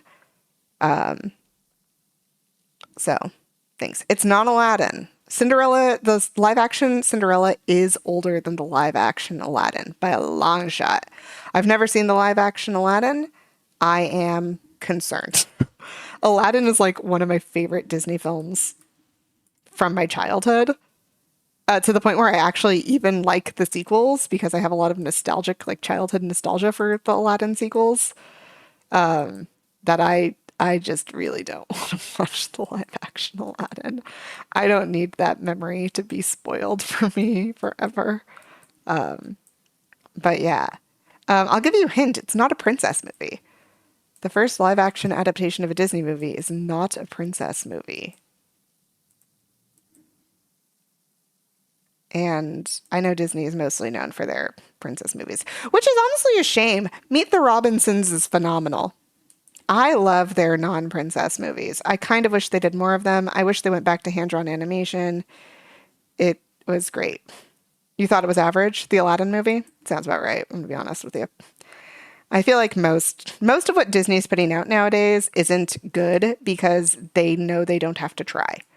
They have the fan base for it. They don't have to put forth the effort, which is the case for a lot of companies nowadays. If you know that people are going to spend money on a thing, there is no incentive to make a thing good. And I think that, who is it? There's an actor who spoke about this in an interview once. I think it's Matt Damon. He talks about how Hollywood has changed and how movies nowadays essentially don't have any replay value.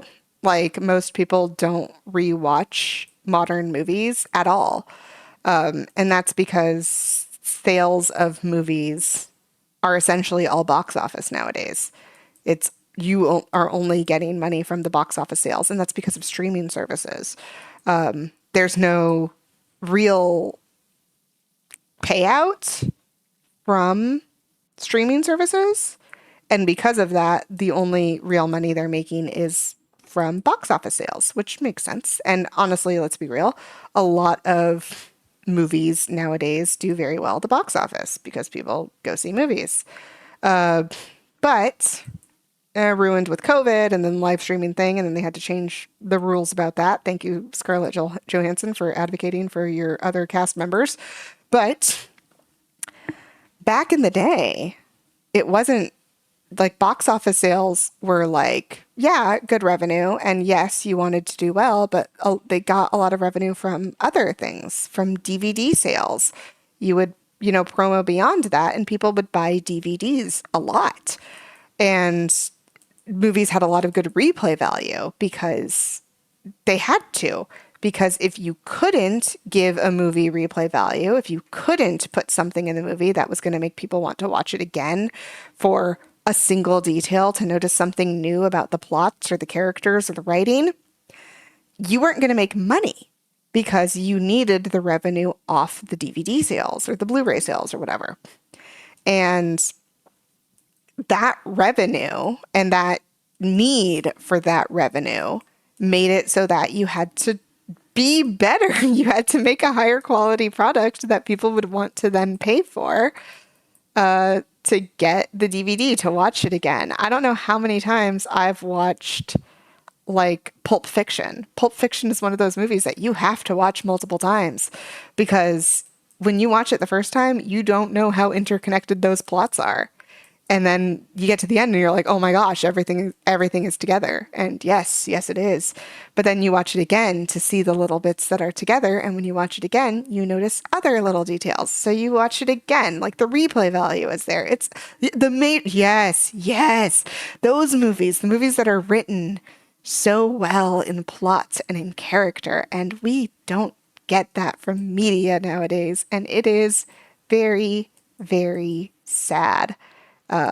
Because I don't know, there's value in media, and I lost my mouse. Oh my gosh. There's so much value in media, and we as a society have like, what on earth is my mouse doing? Goodness gracious, it's going crazy. We as a society have really just like let Hollywood know that we don't care in our money and our actions, and continuing to just pay for things and vote for things because it's the name we're used to. And because of that, the quality has gone down like really bad. I don't know. I could figure it out. I keep my movie ticket stubs from movies. Let me try to think of the last movie I saw in theaters was probably the Mean Girls remake. And it was okay. They changed a lot about it, even from the Broadway production. So that was a little sad for me as a person who enjoys musicals. But like, it was still a pretty good movie. It's not the problem with like remakes, any kind of remakes. The problem with any kind of remakes is that it innately kind of loses replay value because it's a remake. We already know what we're here to see, and we don't need to see more of it. So for companies like Disney, remakes are easy. You already have a plot, you already have a script, you don't have to worry about that, especially if your writers go on strike, right, Disney? You don't have to pay new writers because the story's already written. So you can just produce it again without having to worry about that picket line. But then there's no replay value. We already know what we're here to see. What are you adding to the story? What's new? What's original? What's going to make us want to watch it again? And the answer is nothing. And Disney knows that, but they're not here to make you watch it again. They're here to get that That little uh um that guaranteed money, right? People are going to watch the remakes because they want to see if it is good. Uh, and they'll watch it the one time and they'll get their box office numbers and then that's it. And then if you know you have a guaranteed audience for something, Marvel, you're not going to try to write a better movie because I don't know what on earth happened in Infinity War and Endgame, but those movies were so bad. I I was not happy. I think I watched Infinity War and I was like, what even is going on? And it was so bad that didn't I don't think I watched Endgame until it was like streaming. I think I watched it at home. And it was awful. Awful, awful, awful, awful, awful. Your favorite movie, Robin Hood Men in Tights. Every time you watch it, you see jokes. Yes, yes, that's the quality. That's the quality we want. We want that kind of writing. We want it everywhere, and that's what makes media stick. And unfortunately, we are currently in an era that doesn't want media to stick because the attention span is gone. So nothing we are making has any lasting value. And it's kind of sad. Who doesn't love Mel Brooks? I don't know anyone who doesn't. Probably for good reason, because Mel Brooks is amazing. Robin Hood Men in Tights was a phenomenal. I should watch it again. I haven't seen it in a very long time. But like, gosh, you can't beat the quality of like replay value.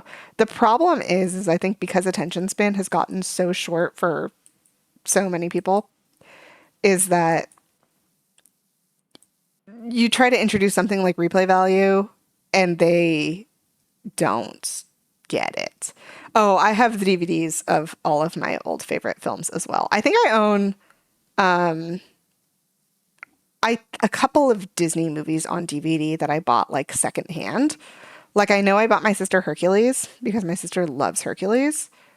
My sister probably still has a Disney Plus subscription though because she watches TV. I don't really watch TV, but she does. So she probably still maintains that. And I keep trying to get everyone to stop paying mega corporations for things.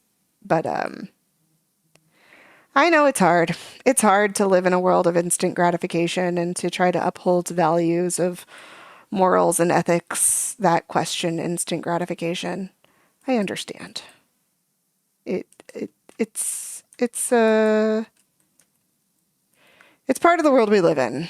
I think it's important to not have that though, because then it incentivizes people to take their time, make better products. And without the need for instant gratification, the products are phenomenally better and higher quality because, yes, you pay more for it, but it also lasts. Both in like physical items and in like media. Your sister will. What? Tell your sister to sail the seas. Learning how to sail the seas is a really, really good skill and strategy. And once you learn how to sail the seas, the world becomes so much bigger. And it's great. And like think of all of the world. Oh, I went right over the two. Could not see the two through the grime. Yeah, learn how to sail. Learn how to sail. Learn how to sail safely. Learn what ports to dock in. I can talk about this in metaphor. I don't know the legality of talking about this on Twitch, but I am great at metaphors. I passed English classes and also occasionally write poetry.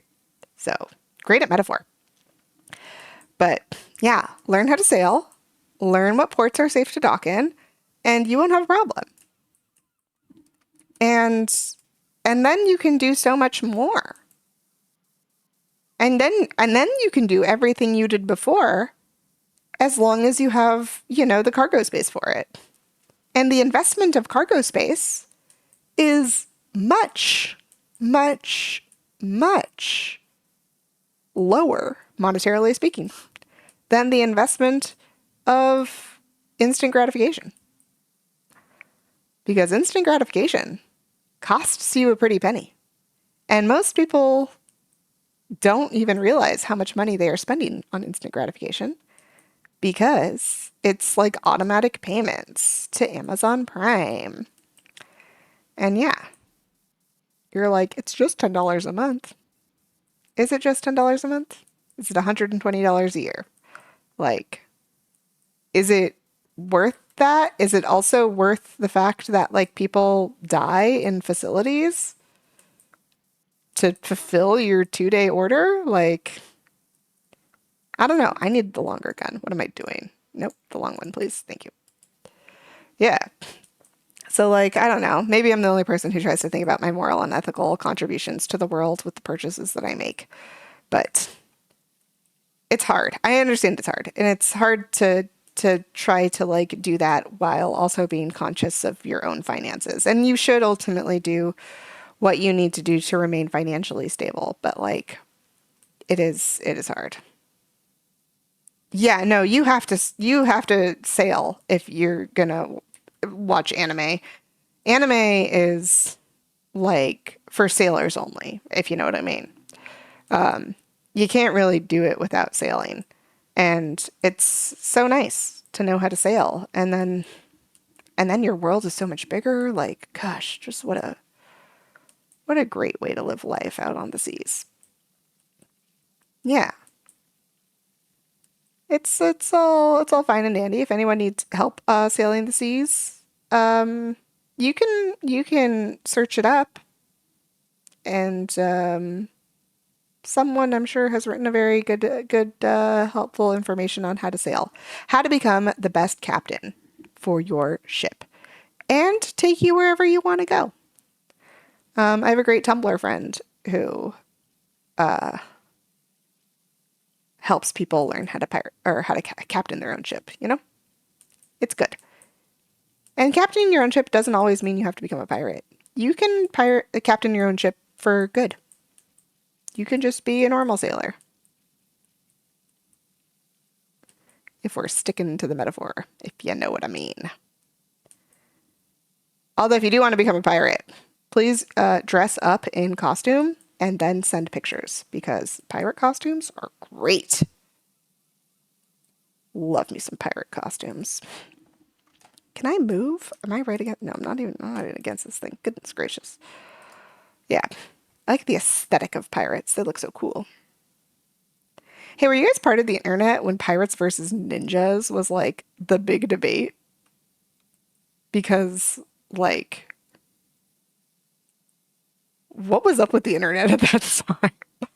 Everyone in the world was just like, pirates or ninjas? And I was like, why do we have to choose, first of all? Second of all, ninjas. I just find their lore more interesting. Pirates got the aesthetic, but ninjas have lore. I love lore. Lore is the reason why I play most video games. I actually only got into League of Legends because of the lore. You're ninjas? Yeah, I'm on Team Ninja. I'm on Team Ninja. I think ninjas are like actual trained people who have many, many skills. And pirates, no offense, pirates, you are known as drunkards who have to become amputees before you gain recognition. And nothing against amputees. I know what happens. But, like, I don't think I want to support that methodology of notoriety. There are other ways to gain success. It's just about there. There we go. Ba, ba, ba, ba. Yeah. Yeah. I don't know. I don't know who's on the. I think people who are on the pirate side of that debate are like only there for the costumes. Because, like, do you really want to, like, subject yourself to scurvy? Concern. They're like, yeah, you gotta drink all the time. It's great. Did I miss spots? Oh my gosh, I missed spots. Surprisingly, not on the characters themselves, around them. That's funny. Ooh, a pirate for the Captain Jack Sparrow. Gorgeous. We love that. I loved Pirates of the Caribbean. I thought Pirates of the Caribbean was such a phenomenal film. The first one in particular. I could watch the first one forever. Great movie. Actually, maybe not forever. I think I would get bored of it occasionally. But like the first film was fantastic. I, however, have never understood. There's this like ever-present thought in Hollywood and amongst humans that Keira Knightley and Natalie Portman look alike. I have never once seen Keira Knightley or Natalie Portman and thought, no, that's the other person. I know, like, they played each other's stunt doubles, or Keira Knightley played Natalie Portman's stunt double in Star Wars, but, like, I just, in my brain, I'm like, they don't look similar. I don't think they look similar. I've never, maybe I just well, I know I'm weird, but, like, I just, no. I don't, I have rarely looked at two people and been like, you guys are identical. I've looked at identical twins and told them they didn't look identical. I have gotten worse at identifying identical twins over the years. And someone in chat occasionally, Blue Jay, who is not here today, is an identical twin. I know IRL, and um, I do have difficulty with Blue Jay and their twin. But you know what? I try, and it is so much easier online where you can read their screen names and just know who you're talking to. I actually like, I know that most identical twins also have like physical differences, and usually you can like kind of hone in on those physical differences to tell them apart and make them very distinct people. I don't think I ever did it by physical differences. I think I always just did it by, well, I guess it's still a physical difference. I did it by demeanor, like how they carried themselves was very different than their twin. So that's how that's how I told them apart. As they are not here at the moment, or I don't believe they're here at the moment, they will never know. Ha ha ha ha. Unless they watch the VOD, I suppose. I have started putting my VODs on YouTube just for archival sake. And now I'm starting to think maybe I shouldn't, just because, I don't know. I've been thinking a lot about the ramifications of like information storage. And I'm like, what are the environmental costs of that really? And I know it's hard to care about everything at once, and I don't want to. And I physically can't. I would explode, I think, if I cared about everything at once. But like, you do have to care about some things, and I think that the environment's a good one to care about, because but also the environment will outlast us. Like, caring about the environment is kind of a selfish endeavor, because you only want the environment to be good for yourself. You're not really doing it for like the planet as a whole. Unless you are doing it for the planet as a whole, in which case, kudos to you. A plus. But I feel like most people's environmental endeavors are about themselves, and they're like, but I don't want to live in hot weather. And you know what? If that's what gets you to care about the environment, good. Cool. I'm cool for that too. Like, yeah, care about the weather, please. But yeah, it's an issue all around. It's an issue all around. You got to choose what you care about. Goodness gracious. Do I know how to go on a tangent? Now I'm thinking about ninjas again. Do you guys know how ninjas happened and why ninjas wear black? That's actually the real thing. Do you guys know why ninjas wear black? I know why ninjas wear black. It's because ninjas were originally stagehands. And stagehands, people in like, the back of theater productions, wore all black. And so they would wear all black to blend in as a stagehand and then assassinate people from the shadows. And then the motif just kind of stuck. So now we just always kind of picture ninjas in black, but that's like not a thing. And I think actual like I think real life ninjas uh, don't adhere to any particular color schematics because essentially ninjas want to wear whatever will make them best blend in. And I guess all black would work if you're like in certain environments, but like maybe not always. Maybe not always. I mean, definitely not always. But like nowadays, if you wanted to blend in, just put on like a sweater, some pants. Oh, at night also, yeah, if you want to, well, it depends on when you want to do your assassinations, I suppose. Um, but yeah, black at night, probably a better idea if you don't want to be seen. A worse idea if you live places where people hunt. Don't blend in. Don't blend in if you're somewhere where people hunt, or else, yeah, that's a bad idea. Wear bright colors. Also, if you're not a ninja and you're walking around at night, wear bright colors because sometimes people driving can't see you, and that's a concern. Like a big concern if you're walking around at night.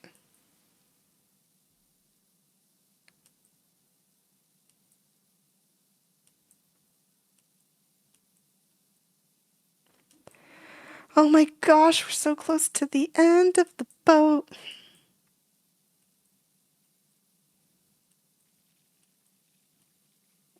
Just like one more section after this. Also, that spot over there. Sorry, this spot over here has been bothering me for a long time. I'm gonna go get it. See that? Beautiful. And then I think there was another one closer. Ooh, almost fell off the edge. Not that it matters. I do gotta get off the edge soon enough. It was like right under the rope.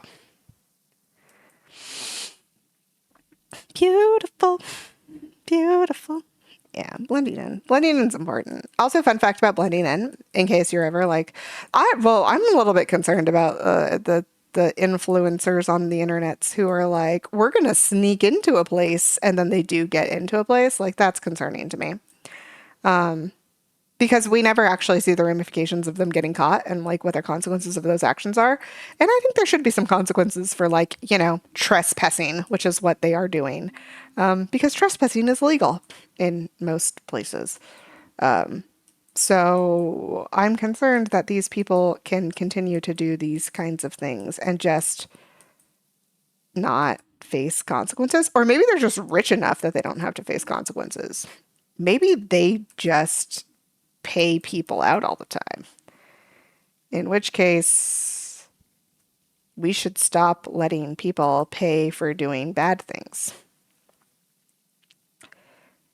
Because if your only concern about doing something bad is a fine and that doesn't mean anything to you because you're rich, that's not a punishment. That's just a price tag. And I think that's important to like consider and to think about. And I don't think we think about those things. And I think that is something that should be part of our legislature. I think that is a thing in, I want to say some Scandinavian countries do that. I remember reading about it once. I can't remember which country it is. I want to say it was a Scandinavian country, but I don't remember which one. But I want to say that they have a policy in place where, like, if you're getting fined for something, you get fined a percentage. Like, the fine is a percentage of your income or something. That way, the punishment is appropriately a punishment. So not everyone is paying the same amount for a fine, but it is impacting these people in the same way for the same punishment. And I think that's cool. A plus to whatever country that was that I read about, or multiple countries if it happens to be multiple countries. I don't know. I don't read about most countries' policies. I just hear them occasionally and then I look them up to see if they're true. And that one, from all the sources I found, sounded true. Switzerland or Denmark? That sounds right. I honestly think Switzerland and Denmark, great countries. Love them. Never been. Would love to go. Switzerland, I'm a big fan of your cheese. And I don't just mean Swiss cheese. I mean all of the cheese you produce. Swiss cheeses are really good. I would like to go to, I've heard Switzerland is beautiful. So I would love to go to Switzerland. And I have a friend from Denmark. So I would love to go to Denmark and visit my friends. Although last I heard of my friends, they were not in Denmark, but somewhere in the UK. So either way, I feel like I've known this person via the internet for so long. I feel like they deserve a hug. You know, you just know someone that long. You're just like, I need to hug this person. That's how I feel about them. What a great, wonderful human being. Absolutely amazing human being. Ah, my goodness. My goodness. The best thing about that friend of mine is their ability to, what's the word? Dissect literature. The conversations we have about books and literature and character, amazing, phenomenal, A plus, just like, I love it. I love it so much. I love when people are smart. Smart people are the best. Gosh, I love smart people. Like, if people who are like so knowledgeable about a subject that they could talk about for hours, like people are always like, you know, it's a special interest and people zone out when you talk about it. Not me. I love hearing people talk about things they know a lot of stuff about. It is so exciting for me. It helps that like my best friend is a chemical engineer and works with like DNA. And I know that that is like a specialized skill that I am not an expert in by any stretch of the imagination, but I was a biology teacher. So I know a lot about that mention of the sciences, broadly speaking. So I can like actually have and contribute to a conversation with my best friend. And I loved that, like about their work. And it's not like entirely just nonsense. Like we can have like good conversations about like her work, which I know is like really hard for a lot of people to do when you're adults. You don't really like you specialize in a thing and you don't have conversations about them anymore because no one knows what your specialty is. And great. Multiple extra sheets in multiple subjects. I'm going to need that broken down because I am American and I don't know what that means. I know what multiple subjects are. That one makes sense to me. What are extra sheets? Is that like classes, grades, exams? I don't know what a sheet is in this context. I've never read that. I've read a decent amount of like Brit lit, but like I don't usually read literature about like school. So I don't know those things because I don't read that and therefore learn about that. But yeah, I would love to know what that means. Extra sheets in multiple subjects. Is that like, I know UK has things like A levels? That's a thing? I don't even 100% know what an A level is, to be fair. Extra work, anything math related, you got extra work because you were done so fast. Oh, I did that too. I did that too. I once, like, for math units in elementary school, which is like, this particular experience happened to me when I was 11 years old. When I was 11 years old, I had, I was in school and we were learning math. And what we would do is before each like new unit, we would take a test on the stuff in the unit. And the goal of the test was literally to fail. Like the goal was failure. Wait, no, this was fourth grade. Yeah, this was in the fourth grade, which meant that I was 10 years old, not 11. But the goal of the test was to fail, essentially to prove that you don't know this and therefore you need to pay attention so that you can learn this. And that was all fine and dandy, except for I have older siblings. And because I have older siblings, I occasionally learn their stuff via osmosis because, you know, siblings talk to each other. And one time we had a unit on something that I had discussed with my siblings multiple times and also my mother. It was units of measurement. And I knew a decent amount already about units of measurement and conversions and whatever. And I passed the test, the first test on the units of measurements. And my teacher was like, oh, you did really well. You don't have to do the unit. And I was like, cool. What do I do instead while everyone else is learning? And she was like, oh, just like more math. You're going to like work ahead and try to see if you can teach yourself the material. And I was like, all right. And for the rest of the school year, I just was by myself doing math in a workbook. And then my teacher would correct it and tell me if I was right or wrong because, you know, it wasn't what she was teaching the class, but she didn't want me to be held to the same level as my classmates who didn't know the material. So I just worked ahead and got like little sneak previews of everything ahead of time. And it was great because I am great at reading and getting information from things via reading.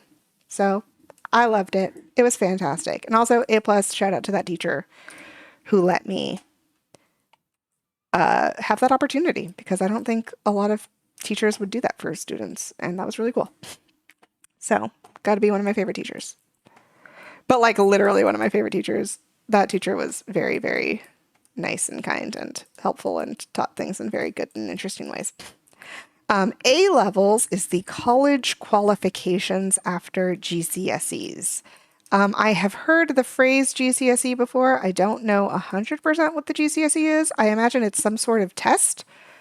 In my brain, it's like GCSEs are tests to prove that you have passed and know all the information for like regular schooling. There you go. Yeah. Secondary and primary schooling. Yep. And then A levels are like college entrance exams almost to be like, what are you good at? What do you want to study?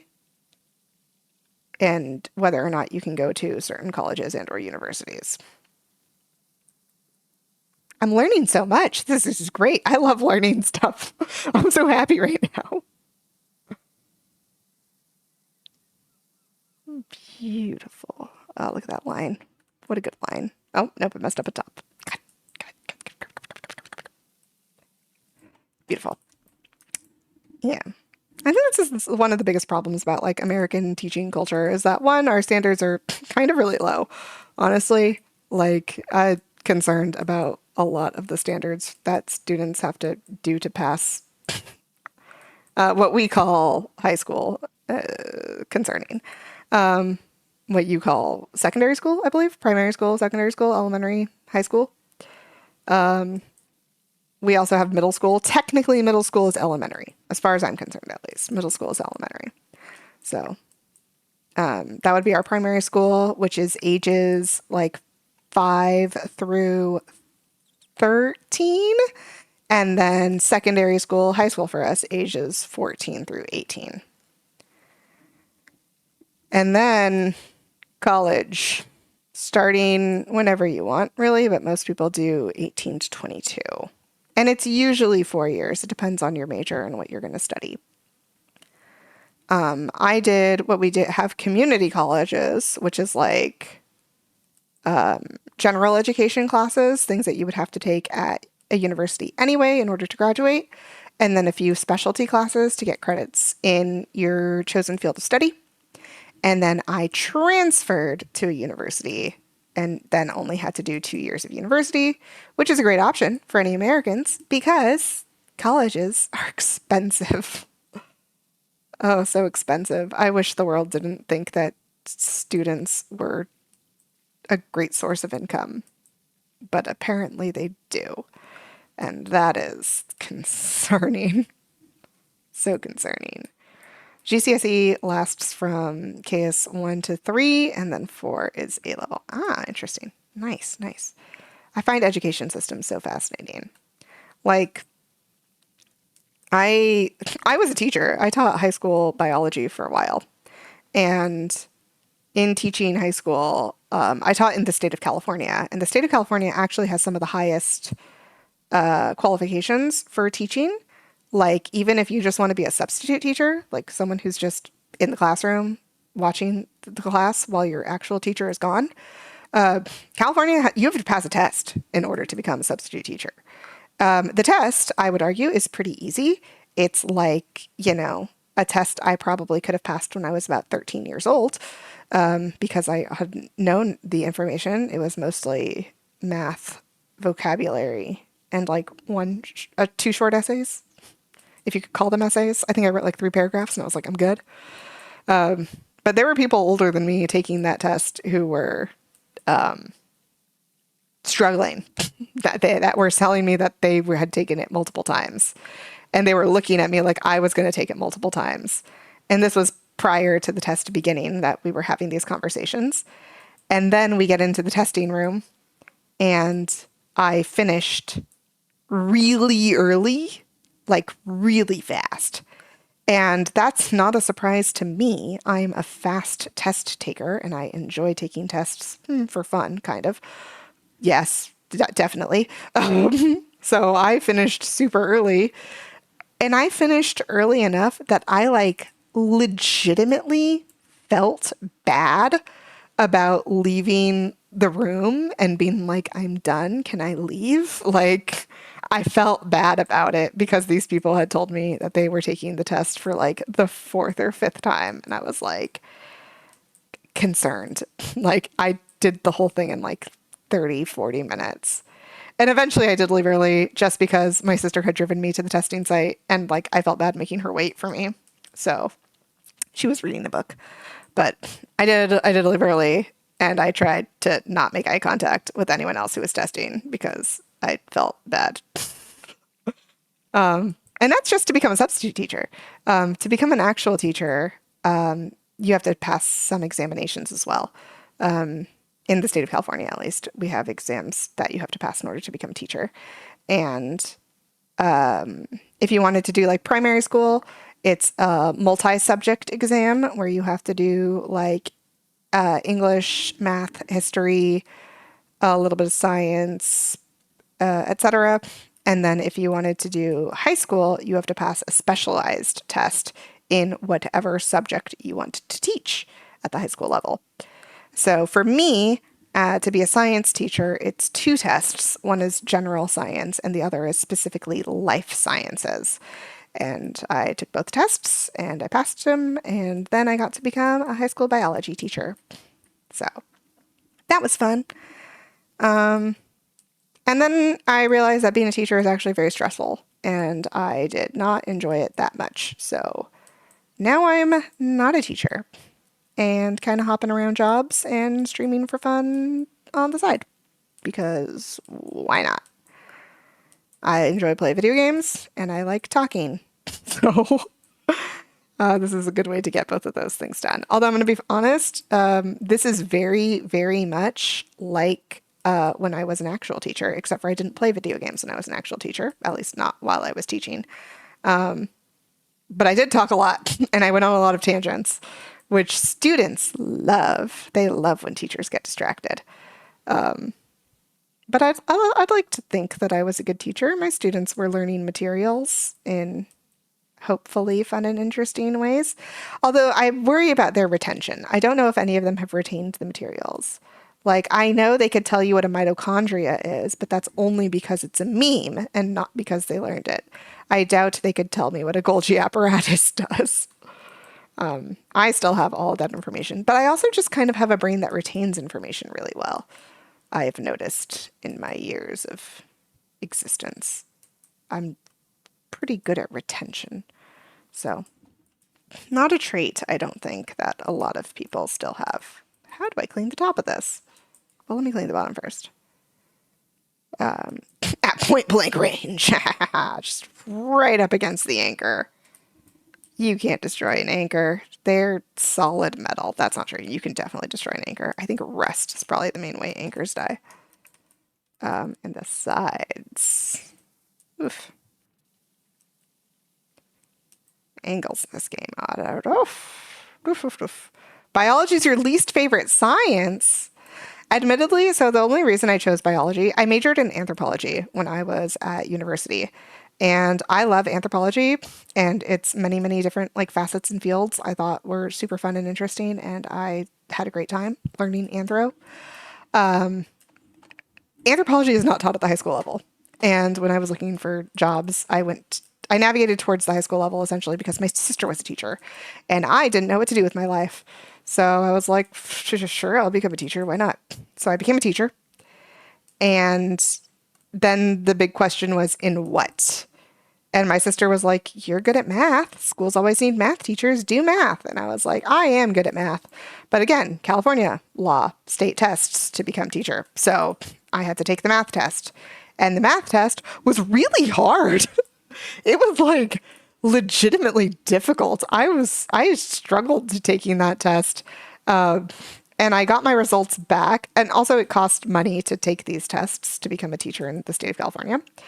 And I took the math test and I paid for it. And then I didn't pass by 1 point, which probably means that if I took it again, I would pass. But then I was like, but there's 4 math tests you have to take to become a math teacher. And I don't want to fail, like pay money to fail a test 4 times to become a math teacher. Like, it's just a waste of money at that point. And I was like, well, I could pass an English test. I'm very good at English. I like reading. I like, doing all of that stuff. But the English tests were also, I need to lock my camera. There were also 4 English tests to take to be, I can't walk. 4 English tests to take to become an English teacher. And I was like, no. So I was like, anthropology is probably the closest to science. Can I jump on the anchor? I can. What am I missing? So I eventually went towards life science because it was the closest to my college major, and I'm pretty good at it. Not to like toot my own horn or anything, but yes, let me stand right on the point of this anchor so that I can power wash it. Can I get it from the other side? I can't be on the other side. Try again. Try to jump to the right side of the anchor. Yeet. I need the shotgun for this. Oh, yeah, look at all those spots. There we go. All done. Beautiful. Yeah, so that's how I fell into biology. But also when I was in high school, I never took chemistry. I have still never taken a chemistry course. I don't know. I mean, I know a little bit of chemistry. I know the chemistry that is required for biology, obviously, because I taught biology. But like, the concept of like, what is it? Doing like mole equations. I could do. I would have to remember how to do them. It would take me some time. I would probably struggle at first, and then I would be able to do it. Like, it's not innate for me because I never took a chemistry course. I know how to balance equations. I know how to read a periodic table of elements, but like the calculations, the math and the chemistry was never taught to me. I had to learn it myself, and it made it, and I learned it very late. Like I learned it post college. So I just, the retention there was very low. So I never took chemistry. Don't know chemistry. My physics teacher in high school was not a good teacher, which was, I don't even think I mean saying that. I don't even think that's like an inaccurate assessment. I think this was just a person who realized they were tenured and didn't have to care anymore as long as they passed students. Like no one was, checking his work, and he could do whatever he wanted. And so he did. And I didn't learn anything in physics class either.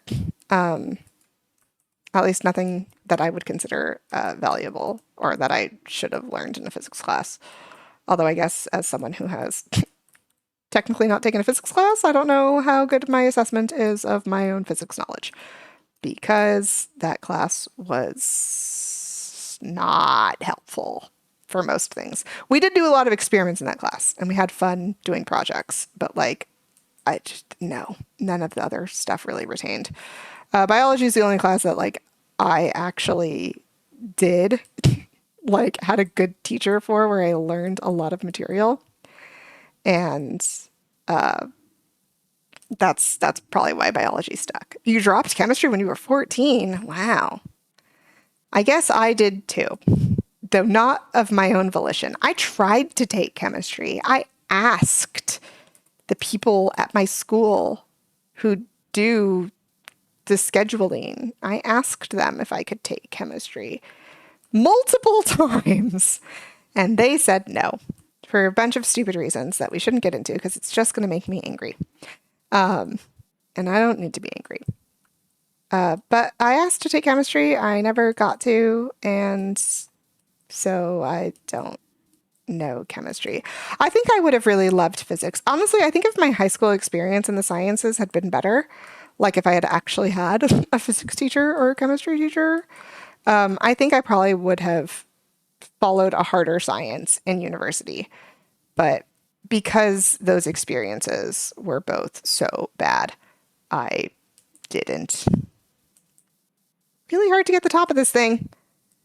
I can't really get closer. All right, I don't have to anymore. It's done. Bless. Bless the biddings. Bless the biddings. Oh my gosh. Sorry, I just looked at that I'm 97% cleaned and I remembered your 95% with no dings and like, how on earth, man? How did you leave this percentage of dirt without doing the bedingies? Physics was fun. Yeah, I feel like physics is supposed to be fun. Like physics is the class where you get to like do a bunch of things and then learn the mechanics behind it. And I like the idea of physics. I know a lot of physics ideas, but like, gosh, I can't fathom like the course just because I never took it. It's not in my head. Like part of me wants to almost go back to school and be like, let me take physics and chemistry and major in a science because I think I would have really liked it. But can't change the past. Actually, I think if I could change the past, like if I could go back in time with my current memories, I would probably go back to high school and force them to let me do chemistry and give me a different physics teacher. And then I'll be able to retake calculus. And I actually know calculus now, so that I'll do better at it, and it'll make more sense to me. And then I can have a career in STEM maybe. But like, I had a really bad high school experience in my education, especially around those particular sciences that really limited me in my choosing of a major when I went to university, which is kind of sad.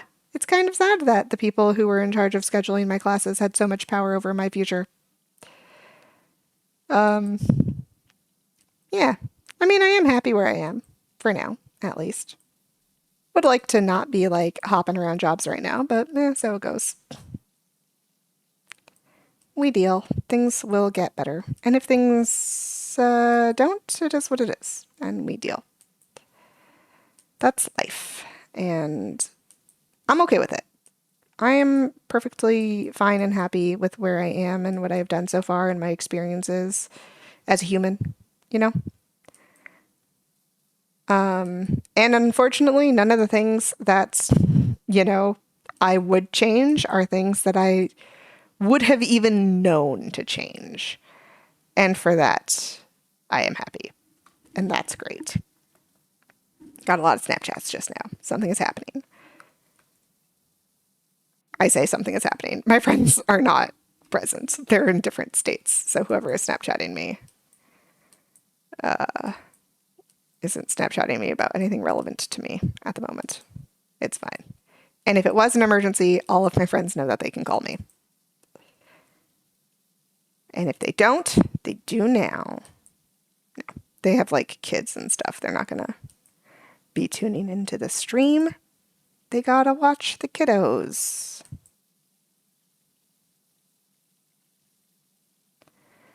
Their kids are so cute too. God, they have great kids. They're so like smart and clever and kind. Honestly, like I've never wanted children, but like seeing their kids, I'm like, no, I definitely don't want kids. Not because like their kids are bad, just because like I would never do as good of a job. They've set the bar too high. And I'm like, yeah, they did it. We're good. Their kids are the ones I will support. Like my nephew. My nephew's fantastic. He's great. He doesn't talk yet, but like he's so smart. You could see him thinking, and I'm like, cool. My brother already did that. Now I don't have to. It's fantastic. I love that for me. Especially since, as you know, noted, I've literally never had a desire for children. I don't understand the desire for children. It doesn't make sense to me.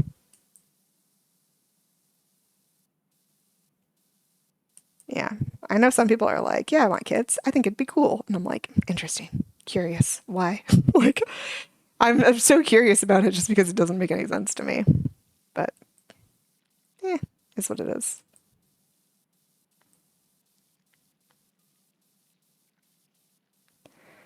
Oh, the pelican is becoming clean. We're so close to the end. The end is in sight. I am a little bit concerned because we have not gotten the like list on the side of the remaining 3 things. But like 1, 2, 3, maybe there's 4. Maybe there's 4 things left. So I'm hoping that after this bidding, we will get the list. And if not, I missed something. No, we did not get the list. Is there 4? 1, 2, 3. Oh, there's that one too. So maybe after. Oh, they probably have the same title, and that's the thing. No, let me just check real fast. Is anything at like 99% clean? Yes, yes, yes. This is what I'm working on right now. That doesn't bother me. I missed a hole. Which hole did I miss? Hop. Up. In. Camera.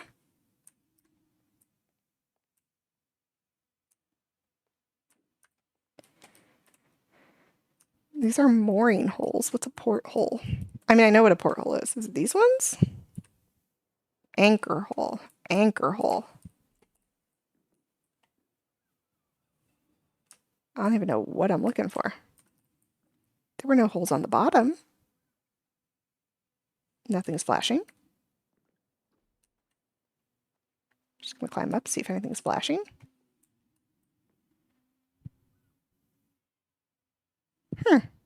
Oh.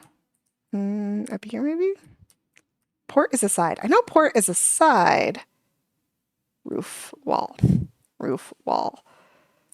But like the holes on the sides are called mooring holes. I don't think I've had any other holes down here. Oh, no, those are the same holes. Those are the mooring holes. Also, it said there were 3 of them.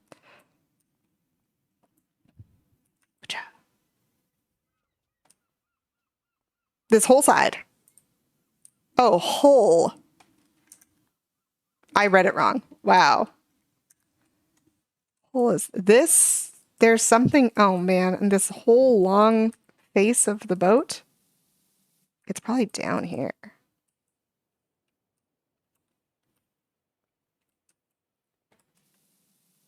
Gosh, this is going to take forever to go through again. All right. Let's just do this like a crazy person and see what I've missed.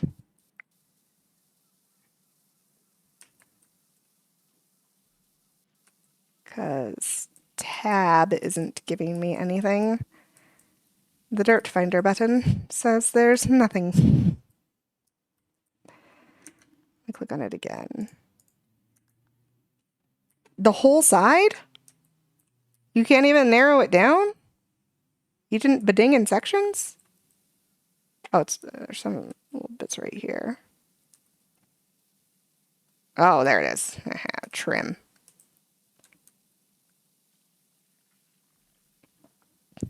There we go. Okay, I was wondering why I wasn't getting the list. I was like, I should have the list by now. The list, you know. All right, back to this. Button.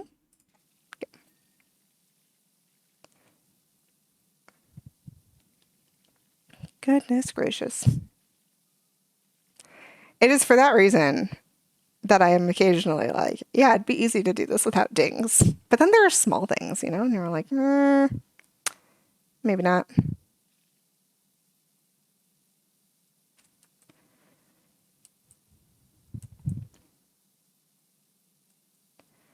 Ba, ba, ba, ba, na, na, na, na, na, na. Cleaning up the boat. It's so close to being done. It's so close to being done, and then I get to know what I'm cleaning next.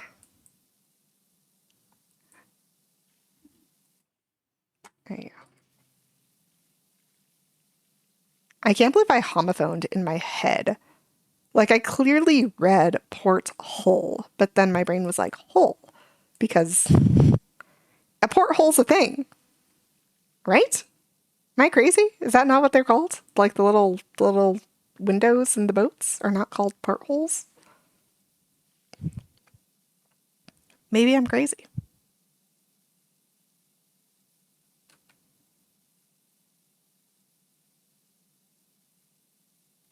I mean, I'm definitely crazy, let's be real. But like, I didn't think I was crazy about that.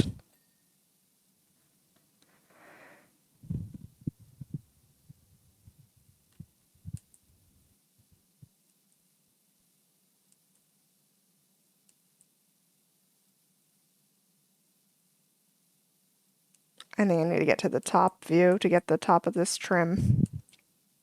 I'm too short down here.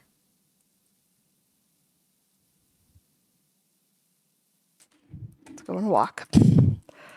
Another walk. Yep, look at that. Look how dirty that is. Disgusting. Terrible.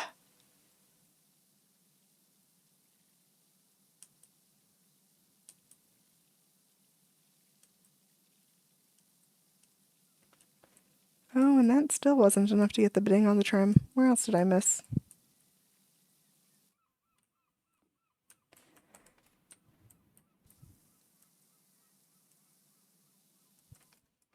We'll do the whole top side, and then I'll come back around and do the whole bottom side. Oh, is it right there? No, looks fine.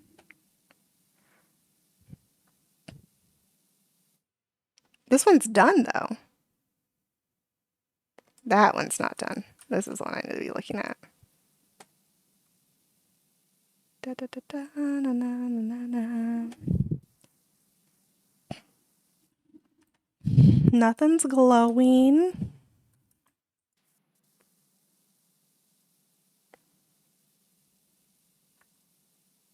Nothing's glowing. No, no, no. Oh, maybe the edge?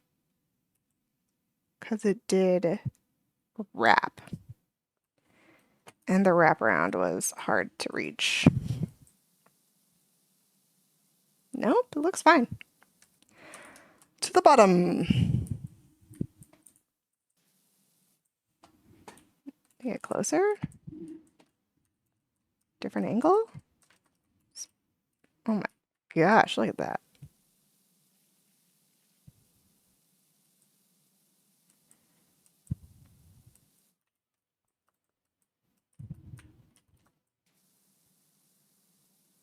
I knew I missed some spots behind the rope. I didn't think they were that bad.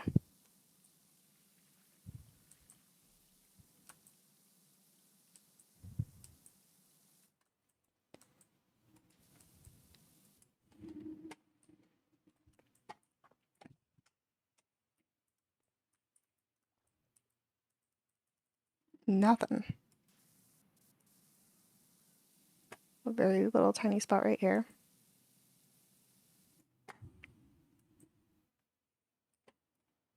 like a little tiny spot right here. I need to lock my camera. I can't move. There we go.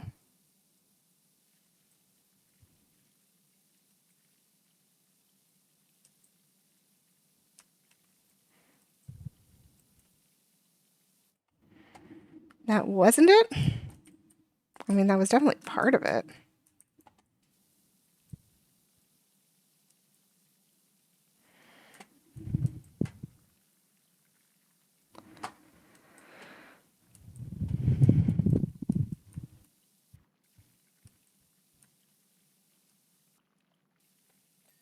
Okay. Trim done. That was rough. This is why we try to be thorough the first time. But like sometimes you just like the angles are so specific for like the beveling. And it's one of those things where like I know that like spraying here would cause like spatter on the adjacent parts, you know?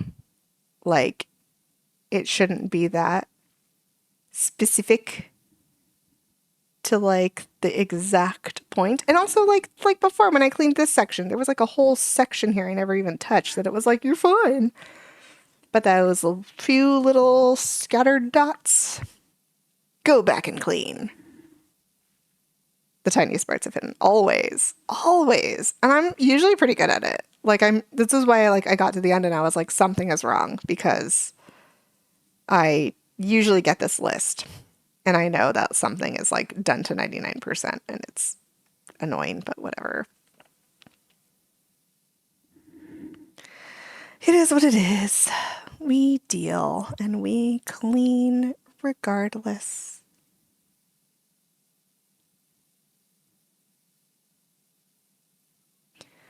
Oh man. And we're so close to being done.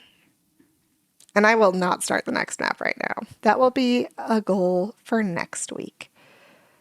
We will finish or continue power washing next week. I like power wash. Power washing is super chill. Super chill, super fun.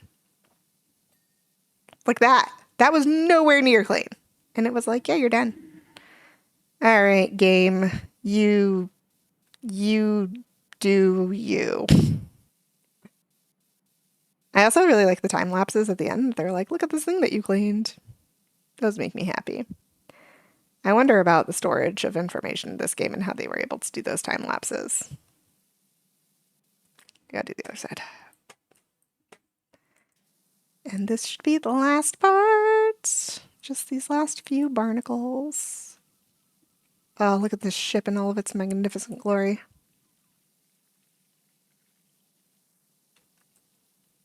And I didn't do that slowly, so I'm gonna have to do it again. Yep. I know. And I missed a part here too. Good Lord, where?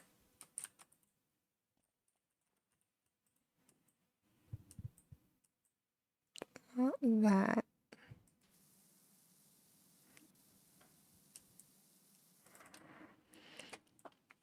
Is it on the back?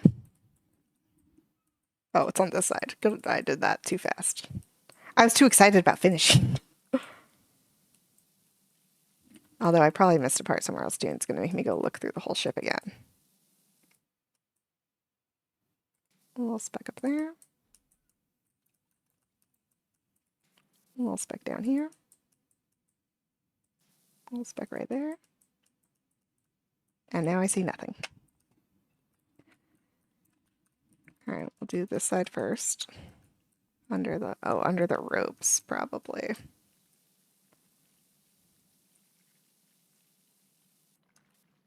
Probably have to do those on both sides too. Turn, turn, turn.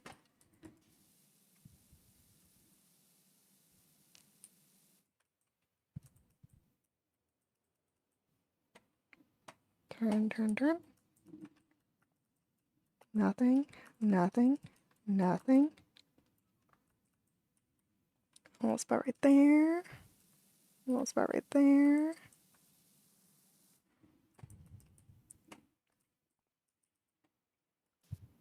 Do the ropes anyway. Just to like double check, you know.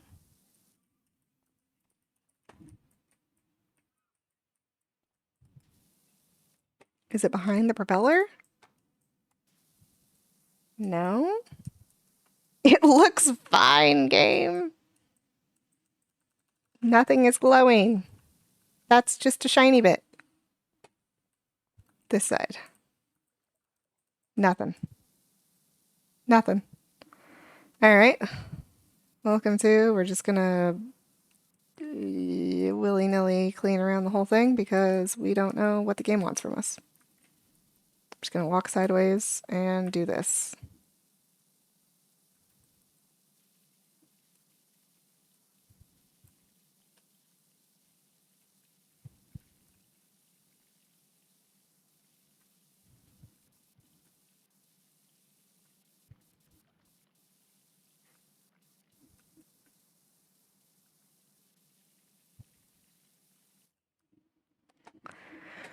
Oh, it's always on one last little tiny speck that I can't see. Not even popping up when I hit tab, like... How? How, game? How? How now, brown cow?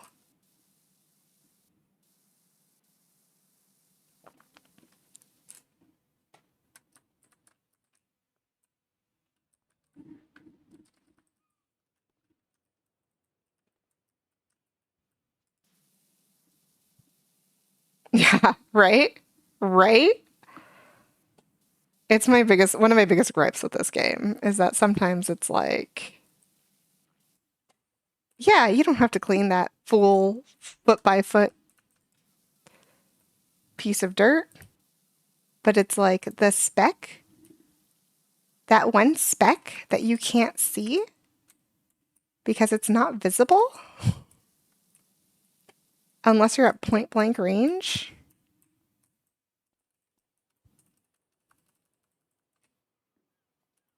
Me just like spamming tab and hoping something pops up.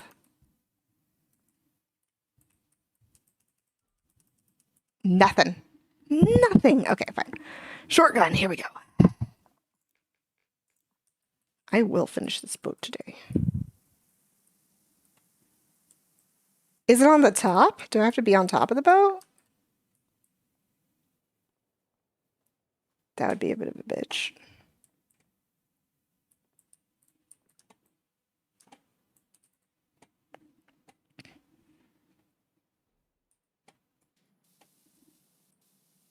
I'm gonna fall.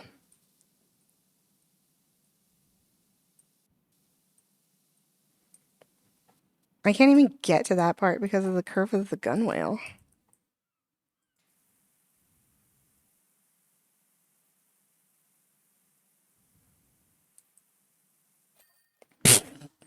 Cool. Harper Shaw? No.